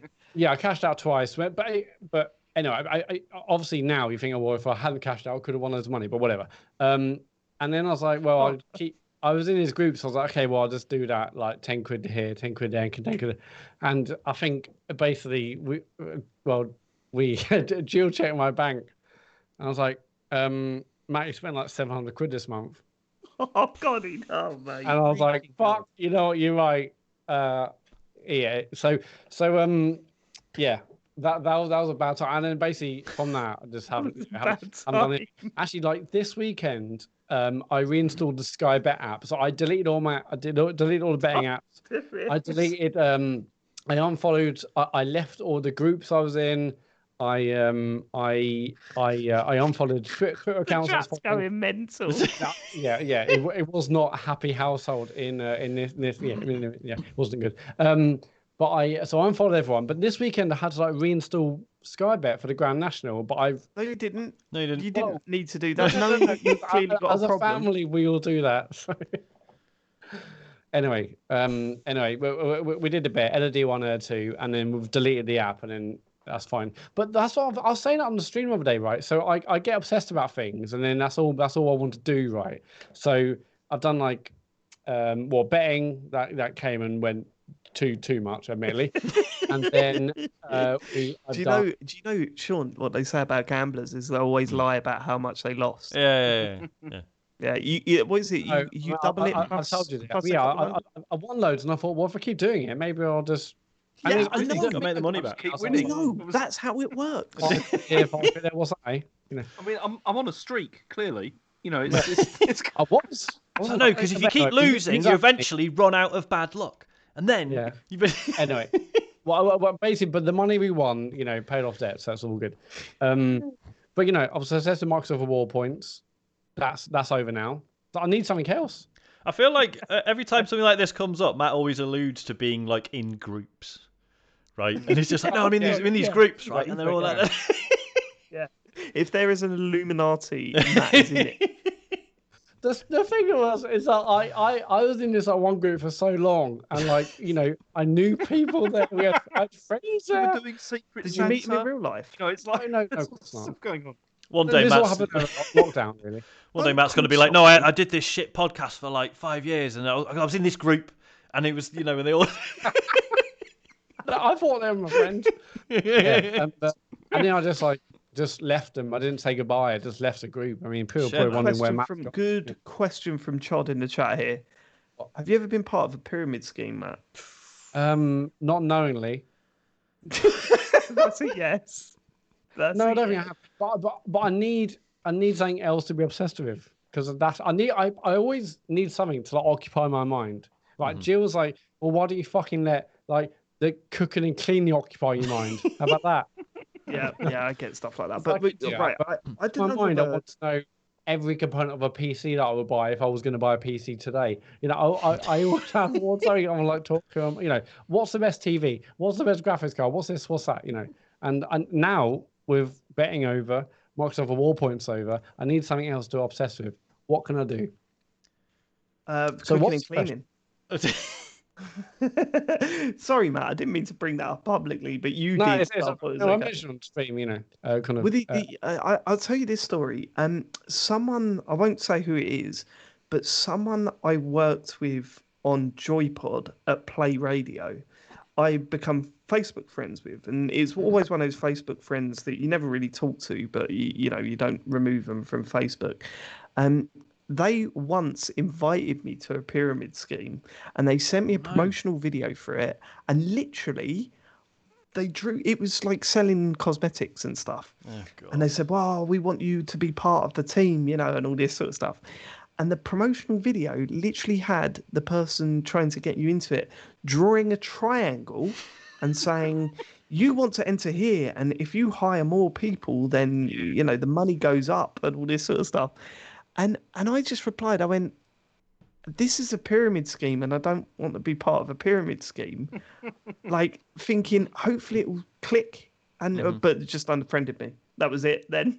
And so this guys- is the not guy's like, a pyramid. They're It's so not a like pyramid cult-like. Yeah, The That's other what guy who explained it to me was very clear about the fact that it's not a pyramid scheme. yeah, it was crazy. So that was the end of that relationship. But it's crazy how people can just get into that. It's and I'm surprised you haven't, Matt. So, No, but nowadays they call them MLMs, multi-level right. marketing. yeah. They don't call it a pyramid scheme anymore. They got another name. It's just a series Yeah, of we got levels another that get They've smaller as they go rebadged to it, the you top. yeah. But They as call it someone the mentioned money in the chat, earning club. Not now. Spaceship mentioned, I've always stayed away from gambling because family members have addictive personalities. But now I'm hooked on crypto. Actually, yeah, that is my new obsession. So, I've been doing that for a while now, but I just got more into it recently because I need something else to occupy my Something mind. to do, innit? Yeah, exactly. Yeah, so that will go mad. Cool. Right, next question. That was the Next first question? one. Simon Smeg. That was question one. So this actually isn't a question for us. This is a question for Maria Mendieta. But I feel like this has been a regular enough feature on the show. I think it's worth reading this out and see what she comes back with. Is Maria Mendieta in the chat? I don't think so. Can we get a live reply? That'd be I great. mean, that would be incredible. Anyway, it's Simon Smeg, and to be clear, who knows if that's a kitchen appliance name or not? Yeah, that's the name of the no, I'm fridge, doing isn't it? a joke, Dave. He Because knows that, David. it's also means Oh. something else. Sorry. Says happy belated 5th birthday TCGS. My question is not for you lads, but a listener, Maria Mendieta.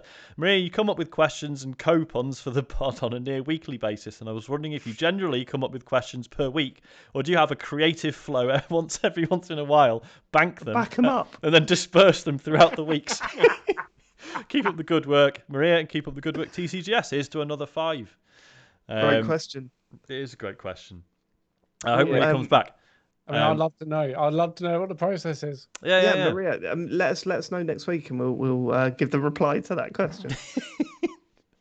Right, so Maria has also written in. She says, Dear TCGS co-proprietors, James spoke about going over to a friend's house just to hear them turn on their PS5. If you ever had the opportunity to invite Hideo Kojima to your home, which game would you play with him afterwards to make the visit worthwhile?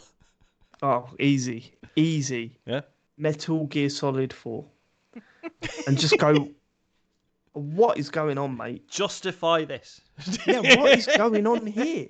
Metal Gear Solid 5, yeah, everyone agrees that's a great action game or whatever. What is this? What is it? Bit with the I egg. think you could do the same thing with Death Stranding as well. Like you just be like, "What? There's just so many things in this. What were you thinking? Please explain." Or if we're not allowed to play Kojima's own games, then it would definitely be a David Cage game. Yeah. Oh Play my Heavy God. Rain. Can you imagine playing No, Heavy not, Rain? no, with no, him? not Just Heavy like- Rain, not Heavy Rain, not Heavy Rain. It would be Detroit. like Beyond or Detroit. Yeah, No, Detroit. Beyond- I think Beyond Detroit, would be Detroit. good. Just go. What do you think it is? What do you think? It's a bit on the nose, isn't it? A lot of this. Yeah. It's... Sean? I don't know. Because do you want something that's like his sort of thing, or do I want to try and be a smart ass and impress him? I'll put Braid on. There you go. I'll be like, no, I wait. bet he fucking hates Braid. Yeah, probably. Or maybe you'll love it, and his next game will just be a Braid clone. There's not enough And a bit- boobs in it. That's for true. Kojima. That's true. It's It'd got to be be something with boobs instantly in. turned off. But have to be. I mean, like Fire Emblem's got the odd. I one love in it. that. Yeah, he's all over Yeah, that. it'd be like, It's- it'd it's be, how it'd be, I've it'd be already losing. competed, so Yeah, it'd be losing patience. About no, wait, look, there you go. And then they suddenly wake up again. Yeah, that's true. You'd have to have like, if you're going to show him Braid, you'd have to have that on HDMI 2, and then Babe Station on HDMI 1, and then just just go, what's over there, Kojima, and then flick it over, and then just go, look, whoa, what a wild turn this game has made, just to keep his interest up. Yeah, good shout, Sean. Good shout. I mean, I could choose something like Deadly Premonition just to see what he thinks of that. That's a good shout. But I'd Yeah. also like to go the other way and say, here's Rocket League. You know, what is this game missing? What could you add to it? You know, more cutscenes. It needs more lore. You know, I Yeah, like it it needs more like really simple QTEs. or just like has like a really key mechanic. It's just that, but it builds it so well. And so, you know, what do you think of this? The ball needs to cry every time you hit it. Yeah, that's just not for you right now. I feel I should just point out, Freelance Police in the chat has just said, my friend went to the Kojima talk at Eurogamer and he claims that Kojima farted and crop dusted as he walked past. That's expensive though. If you had a bottle, you could bottle it up, like in Zelda. That's true, You yeah. just swipe it and then bottle it up and sell it. Or just Kojima- sell it, yeah. I cannot Yeah, wait for the next Kojima announcement. I think Kojima's latest release. Do you think there's a YouTube release. channel where people buy bottles that supposedly have Kojima's farts in and open them? And it's like, 100%. it doesn't smell of anything. Fucking hell. Yeah, no. Wasted it's- another I'll be £5 content grand. again. I don't- Todd UK with Kojima. Yeah. Oh, I like nice. that. Nice. But no, I can't wait for the next announcement. I think in the news a couple of weeks ago they Why? said because I love Death Stranding and I'm always fascinated to see what that dude does. You loved Death Stranding. Absolutely, yeah. It's a good Okay, game. well, I why enjoyed don't it. you play Metal Gear Solid 4? I have That's a played Metal Kojima Gear game 4. that's out there. I have played Metal Gear Solid 4. Oh, I thought you said last week you hadn't. No, I haven't finished 5. Oh, right, okay. Oh, well, yeah. No- don't no go one back has, to that. though, I've to heard be there's fair. a lot of that game drags. research. No, but I mean, I think in news recently, I said that we're pretty close to the next announcement for whatever they're doing Yeah, next. I've gonna heard be- rumours that it's going to be, yeah. There'll be an announcement at the Microsoft thing, won't they? That he's working with them because that's what Yeah, the rumors are. that is the rumor that Yeah. that they've done a deal when it'll be exclusive and all that sort of stuff. Mhm. Also, Very exciting. Right, the next question Hang on, comes... hang on. Oh, Can- whoa. Go on. Can we just stop for a second because I really want to go to the toilet? okay. You did. You can, and this is staying in. Well, no, because this is going to go on for ages anyway, so I might as well just get Oh, no, comfortable at mate, least. I've already skipped loads of questions. It's fine. All right, I'll be back in a There's second. people in the chat being like, oh, I can't wait till he reads mine out. I'll Oh, be 1 second, hang on. Jack Right, Miller now says, he's- come on, now James, he's we want to gone. go to bed. Look at him dashing off. Now he's gone. Never seen him move so quick. We should definitely do like questions from the chat at the end. So chat, if you've got some questions, hold fire, and Yeah, we'll yeah. read a few of your questions out at the end of it. It'd be funny just to see how frustrated James gets. Yeah. Yeah, you love that. Get thinking and then save them right at the end with like, bang, here, James, another 25. I completely missed that. Apparently his arse was out on stream as he ran off there.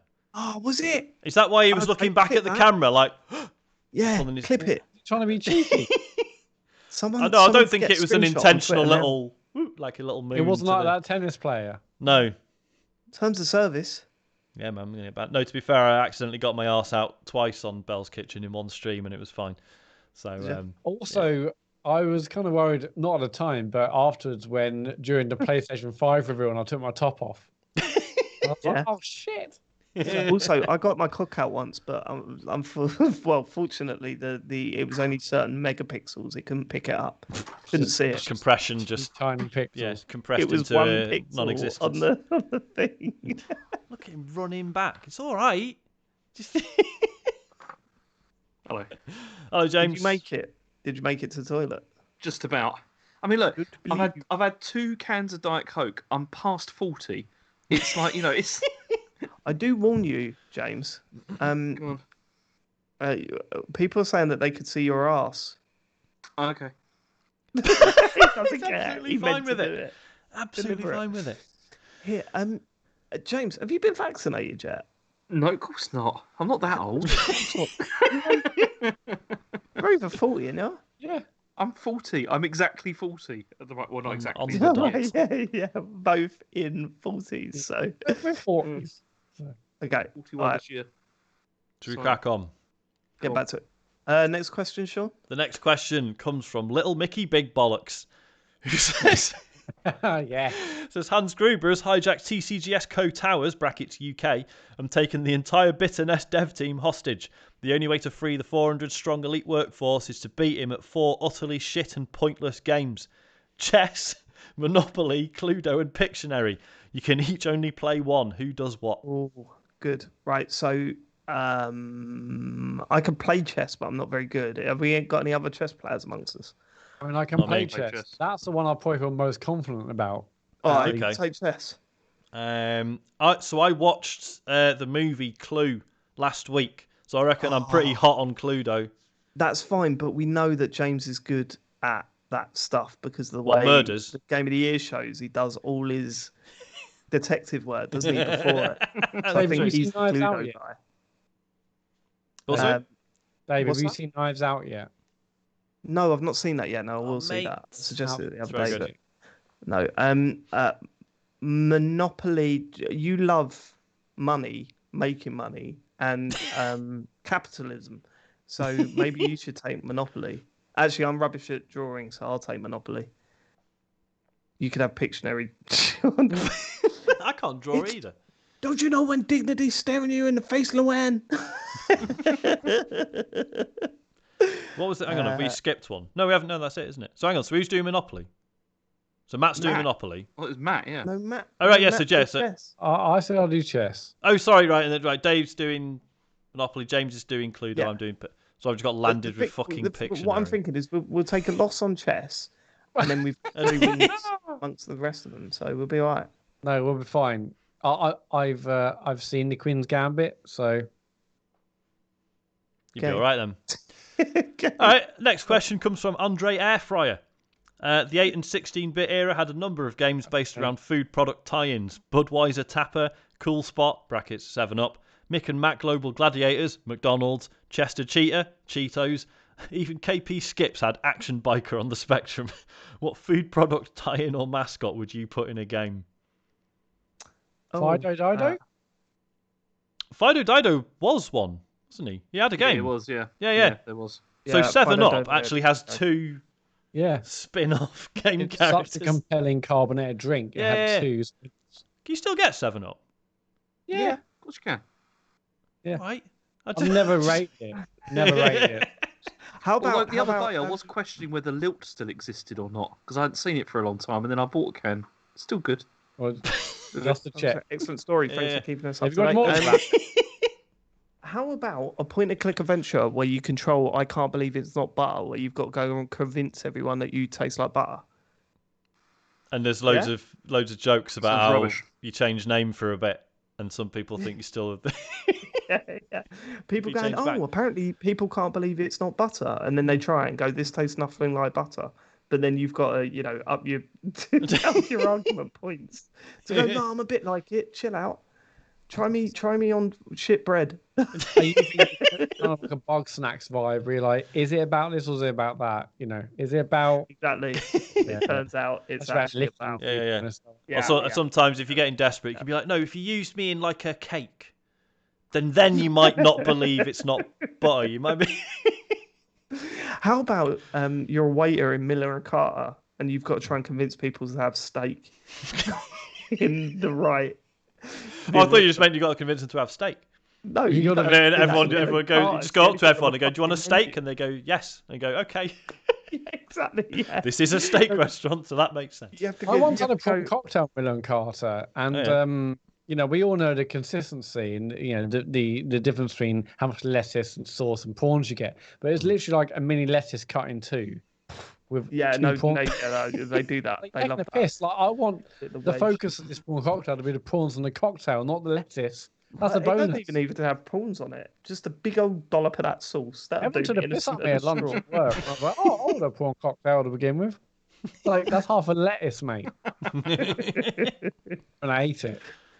I'm trying to think of other products. Can you have the fuck me, the toilet roll with the dog? Charmin? No, No, they're the bears. No, What about- maybe. Yeah, a game where it's the Charmin bears versus is it the Andrex dog? I'm Yes, saying yeah, Andrex. exactly. Yeah, Everyone- it's the them chat having a shack, Andrex, fucking such war. an idiot.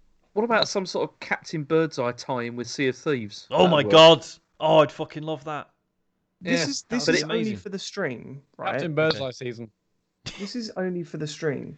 But the guy on the bottle of Moretti looks like he could have an interesting game based around him, right? He does. see him? He looks like Yeah, a yeah, third yeah. Mario brother. Yeah. Did I tell you the story about this? So once when I was buying Moretti in I think it was like Sainsbury's or something, I turned around as a joke. It was just me and Harry in there, and I said, "Oh look, Harry, look, you're on this bottle. Look, there's a picture of you on this bottle." And he was like, "That's not me." And I was like, "No, it's definitely you. I mean, that's you." He went, "No, I haven't got a moustache. I haven't got a green suit." And I was like, Harry, yeah, good joke, but what are you doing on this bottle? And then when I was queuing up, I said to the person behind the till, just play along. When Harry wasn't looking, I said to him, my son looks like the guy in the bottle. And she scanned the bottle and then went, "Oh, that's you." And he burst into tears. Oh no! Fuck. Backfired. I was laughing for a solid hour all the way home, but yeah, he got a bit upset. Bad dad. Yeah. Oh, you. Mirror dad. This is a good one for James. This is from Brian Kitchen Roll. It says, James, would you rather spend the night at Jonathan Blow's house or play a roguelike crafting card-based free-to-play battle royale game with David Cage, but you have to sit on his lap? Good question. I'll take the roguelike crafting free-to-play battle royale game with David Cage, to be honest, over Jonathan Blow. What, just sit on his lap? Was that the sweetener, sitting on his lap, James? Definitely, yeah. I think I'd definitely be up for that more than sitting with with Jonathan Blow. You wouldn't even have to sit with him. There wasn't even specified. You just have to spend the night at his house. He might not even be in town. No, but he'd still want to talk about things with me. I don't know. Not with you. He's blocked you. Yeah. That's true. Yeah. You just go in and just like, look, I'm not talking to you. Just fucking do whatever you want. Yeah. Get out. Yeah, what would tomorrow happen morning. if you really hit it off? Like you genuinely hit it off, and he went, "I'm going to follow you on Twitter. What's your Twitter handle?" And then he looks you up and goes, "Oh, I've blocked you." Fuck. Yeah. Scientologist has made the point that Jonathan Blow's probably got a fucking massive house. Yeah. And then David Cage probably. I don't imagine David Cage does anything by halves, does he? I reckon I he's bet a you've big got spender. to do a tedious puzzle just to ring his doorbell.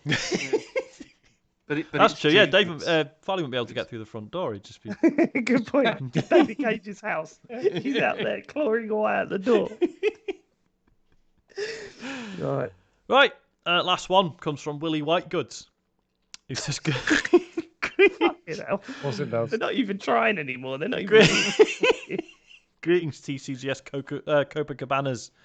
Many congrats on making it to your 5th birthday. You provided your listeners with so many hours of top-notch entertainment, and for me, it's made long car journeys a pleasure rather than a chore, so thanks for that.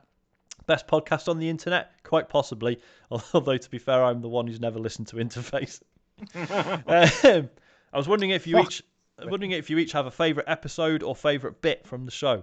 For me, some of the highlights have been my first experience of Capone Adams editing, Dave's shock jock routine finally going too far, leading to his comeuppance from the listeners, Night in the Woods Gate, where Matt faced James Farley unleashing his inner Columbo, Matt spending months being terrified of John Denton's physical violence. I'm still waiting for the choke out at EGX. James's first foray into Game of the Year whiskey and his subsequent degeneration into a dribbling mess. And Mini Chief, I nearly crashed the car. Thanks for making us laugh so much over the years, and I hope there's another 5 years worth of episodes left in you, even if James has had enough. Yeah, I'm not sure James will still be with us in 5 years on the podcast. I'm not implying. I can't believe you've created this list and haven't put F-Zero Night Run on there because I think that might be our greatest achievement. Either that or that's what I love, right? I know I'm blowing my own trumpet here, but when you look at the E3 shows and how that built up and up and up, and getting to the point where Matt was saying, "You're not going to convince me. I'm not going to get caught out." And not only did we get a lie through, we convinced him that we'd played a game that didn't exist. That we'd actually been playing a game that didn't exist. Yeah, that really hurt. I really believe that Splinter Cell Battle Royale game. It sounded so good. There's so much It was a detail. great around idea. That was a good one. Anyone else got any highlights? I mean, yeah, Night in the Woods was a moment. Absolutely. I mean, obviously wasn't good for me, but it was a real like, oh shit, he got me. So that was funny. I'm trying to think. It wasn't a specific episode. I'll have to go back and find out exactly sort of when it was. I just remember there being a period where it I don't know, it just really shifted.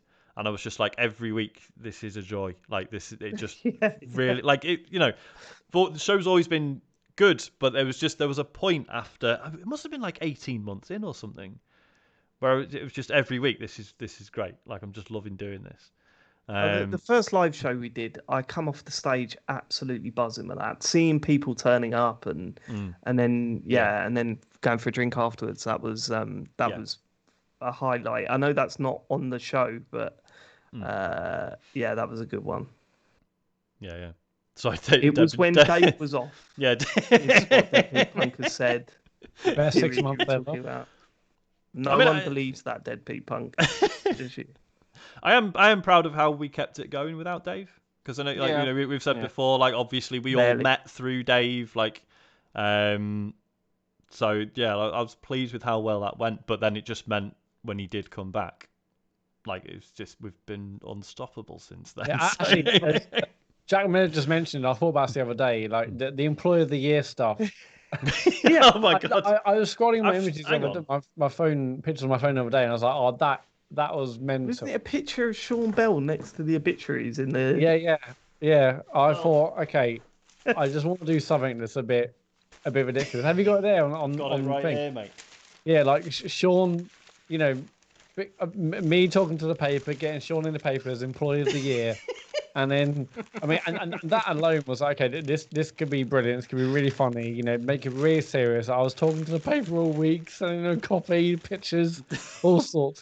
Just get him in the paper. And then the fact that when he was in the paper, he was like the biggest advert on the page. Next to all these pictures. It's like, okay, it is even better than I could possibly imagine. Can't bloody find it now. That was good. Whilst you're getting that picture ready, I also really enjoyed the me and my mate Joe doing the photo shoot in Smiths for that was really good. Yeah. The Sean Bell edition of FIFA. Not only have we spent ages, Joe spent ages, photoshopping, Sean to look like he's on the cover of which is FIFA. genuinely really well done. To be fair, we printed it out. We went to our local Smiths at lunchtime with loads of copies of the cover printed out. I said, hey, can we do this thing to remember Staff Day? He's like, yeah, sure. And we took out all the covers of all these other games on the PS5, PS4 shelf and did a little photo shoot. Oh yeah, I was really proud of that.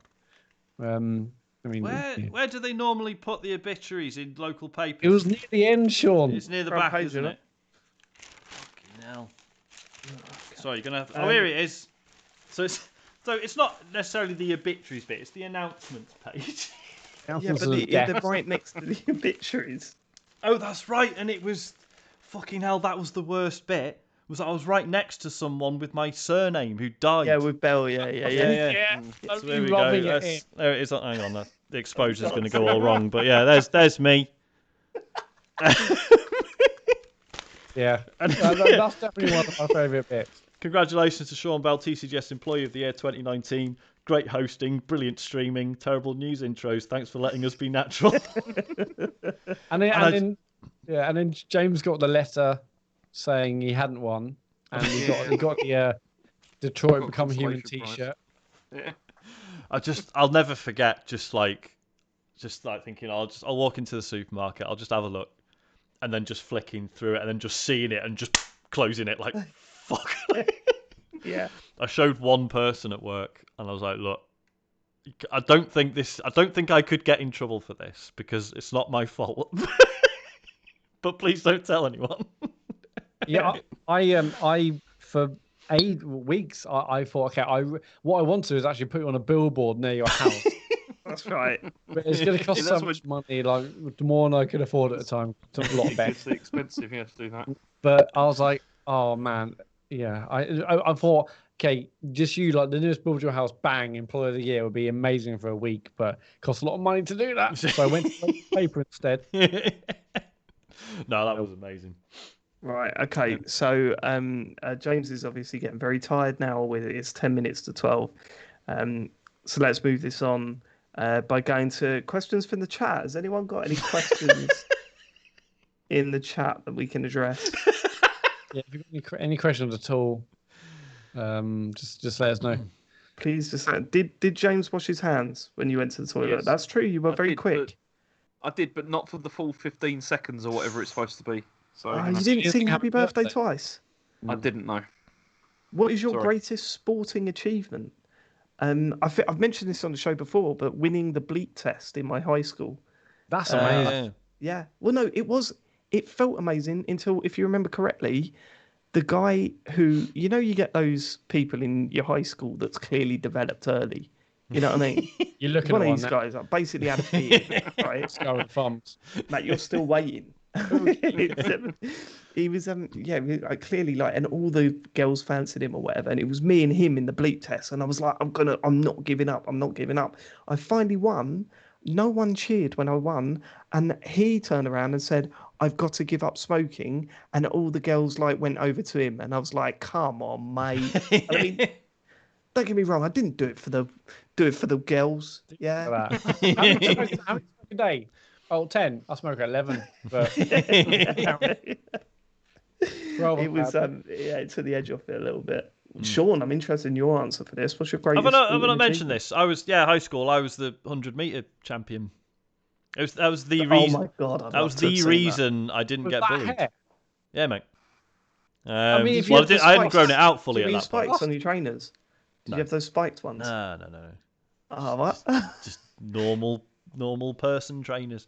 But yeah, that's basically the only reason no one gave me too much shit at high school was because he's fast King runner, Hatchet. isn't he? That's Does it all you just need. run off? Yeah. Yeah. He's on again. There he is. Matt, what's yours? Sporting achievement. No, I don't really have any sporting achievement. I mean, I knew someone who went on live and kicking as a good yo-yo person. Fucking hell, James. I don't know. You see, I can't really think of achievements. I mean, I played for my school football team and stuff like that. I mean, I enjoyed that. That was great. But, you know, When I scored for Chelsea in the Champions League semi-finals, Yeah. under 12 levels. 1950s. Chod UK wants to know, David, does your dad still play FIFA? Yes, he does. And has he upgraded to the next generation of consoles? No, he hasn't. So yeah, there's a reason why my dad's not on the show much anymore.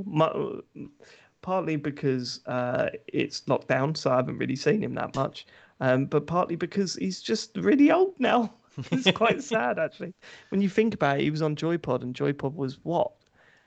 Fucking 2006, wasn't it? mm. Do you know what I mean? So you're going way back. It is, it's scary. 15 years ago. So yeah, old man now, old man, still playing FIFA. James, what are your 50 best Star Trek episodes?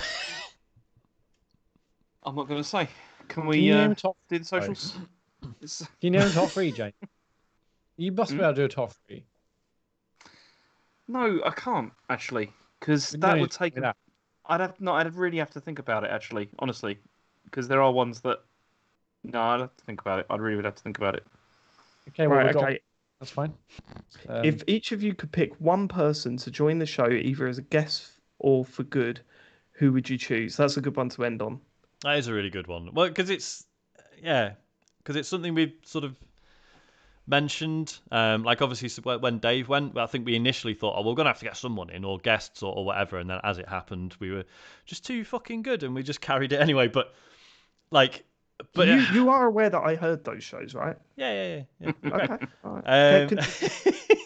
But I think it's like everyone we know, like it's like trying to find someone who's like has been doing it for long enough that they could just and knows us well enough that they could just slot in and get on with us and it would be fine, but also isn't like they're not doing this sort of thing full time. Because and it's finding people who are in that sort of middle space where they're quite good, but it's not really their main thing. And I don't feel like we know many people in that position anymore. I mean, a lot of people in the chat are saying Timur, and yeah, Timur would be perfect. But he's obviously Timur's great. I love Timur. I think he's fantastic. Having him on the show would be amazing. But he's moved on to bigger and better things. I hope we get him on the show again at some point because it's always great to have him on.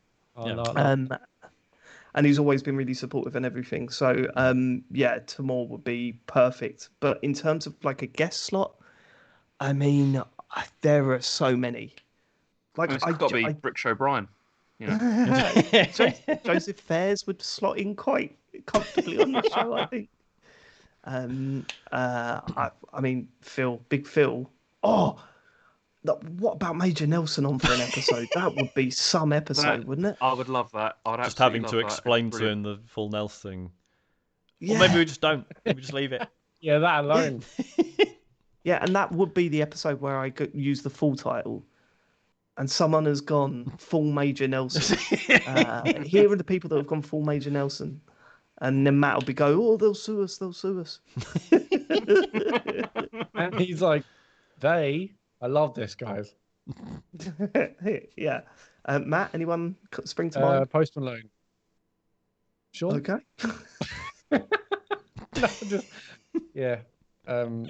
Yeah, I think Post Malone would be a great show. So, because it's funny because Ian Lee has said that he wanted to do a guest appearance towards the end of last year, but I know that this is like a long thing, and I know he'd get bored about 10 minutes in, and I respect him. Like he's one of my radio heroes, and to have him to be doing the show knowing that he's probably sitting there going, I don't care about the sales figures, but it would do me in. And I sort of toyed with the ideas of sort of doing interviews, but we've always gone against that a bit. We haven't really done that, but yeah, I'm itching to do something with Ian at some point. I mean, the other thing that I want to do is I want to watch for one of our talksovers. I want to watch his what was the really good documentary that he did where he played Mario against Miyamoto? James, was it Thumb Candy, Bandit? wasn't He it? did Thumb Candy, yeah. It was Thumb Thumb Candy was the big one. Yeah. I'd love to do a talksover with him and watch it with him and talk over it. So maybe that's something we can do in the future, but that would be great. Fun Bandits was the TV show, yeah. Thumb Candy was the one-off documentary that Yeah, they that did. was the So to watch that, to talk over that with where we can ask him questions while we're Yeah, that'd watching be it, I think would be really cool. But Like maybe Sean we'll said, sort that. there's such like a very very small part of a Venn diagram of people who could be up for like a 3-hour podcast, up for our shit, and know their games, and do this and do that. It's like a very very small window of like who. Yeah, can they've got to be into the fact that we scream at each other for 90% of the show, So And yeah, it's and a tough- ideally not another straight white male as well, which also narrows it down because because you're only friends with straight white males, aren't you? Exactly. Sure. That's So, what narrows yeah. it down for you. Yeah. yeah. They're the only people that you like. So we'll be friends with everyone. It's not that. So alarm bells. All right, cool. Well, we are done here. Thank you so much for listening, for living it, and if you're watching live, thanks so much for joining us, man. It's been really cool. Oh shit, the socials. I was going to Fuck. say Go on. Doesn't give a shit, does he, Sean? I really Nope. don't. no. Do we have to do this bit? Yes. Go on. Well, it's in terms of streams, it's just myself and James who are doing the active stream at the moment. That's Friday night at 9. We're doing It Takes Two. We're still loving that. And when we lose a challenge, we drink. So that's fun. If you've got Amazon Prime and you're watching now, you've got Twitch Prime Gaming. And we'd love your free subscription. You get one free a month. Patreon.com/TCGS is our Patreon page. Our live exclusive, live talksovers, exclusive podcasts, all that usual stuff. And tcgs.co is our website. We can get merch and all sorts of other links to our social bits. That's it. Thanks for living it. We'll catch you next week. We all love you. Goodbye. Goodbye. Bye. Thank you. Bye-bye. Stop recording. Yeah, thanks for watching live. We really had a lot of fun watching your feedback as we've been doing it. Yeah, I mean the tradition is to do a raid. Oh God, yeah. So Who's on? we should probably do a raid. I mean, if we haven't got anyone immediate, right? Can we find someone with like 2 or 3 viewers, just like random? Think of a game that you're thinking, what? How? Who's streaming that? Is there anyone streaming? Anyone in the chat knows like a streamer that they like and they've got they're live now. They've got barely any viewers. That Absolutely. would be great. And we Yeah, will give go us a and shout raid. and we'll send you all their way. And you don't have to What stay on for number long. was We raid Y2 Ken. Yeah, fuck it. Y2 Ken, do that. Y2K. Let's see what Y2K is up We've got to. 13 viewers. Oh my God. All right, this would be fun. Who's streaming Balan Wonderworld? That's a bloody good question. What episode title is it? What episode number? 247. 247. Excellent. Right. Excellent. Yeah, everyone seems to like Y2Ken, so fuck it. Right, I'm gonna See you activate. later, everyone. Right, we're going to do it. thing. Yes, go over there and say hello, give them a follow, and all that sort of stuff. Yeah, be nice. Don't embarrass us. All right. Be nice. Yeah, Yeah, if you, be if you nice. try not Just to, that'd be nice. good. You can go over there and say yo, and that'd be nice. Wouldn't it? Cool. Right. Thanks so much, everyone. Take care. Cheerio. Bye bye.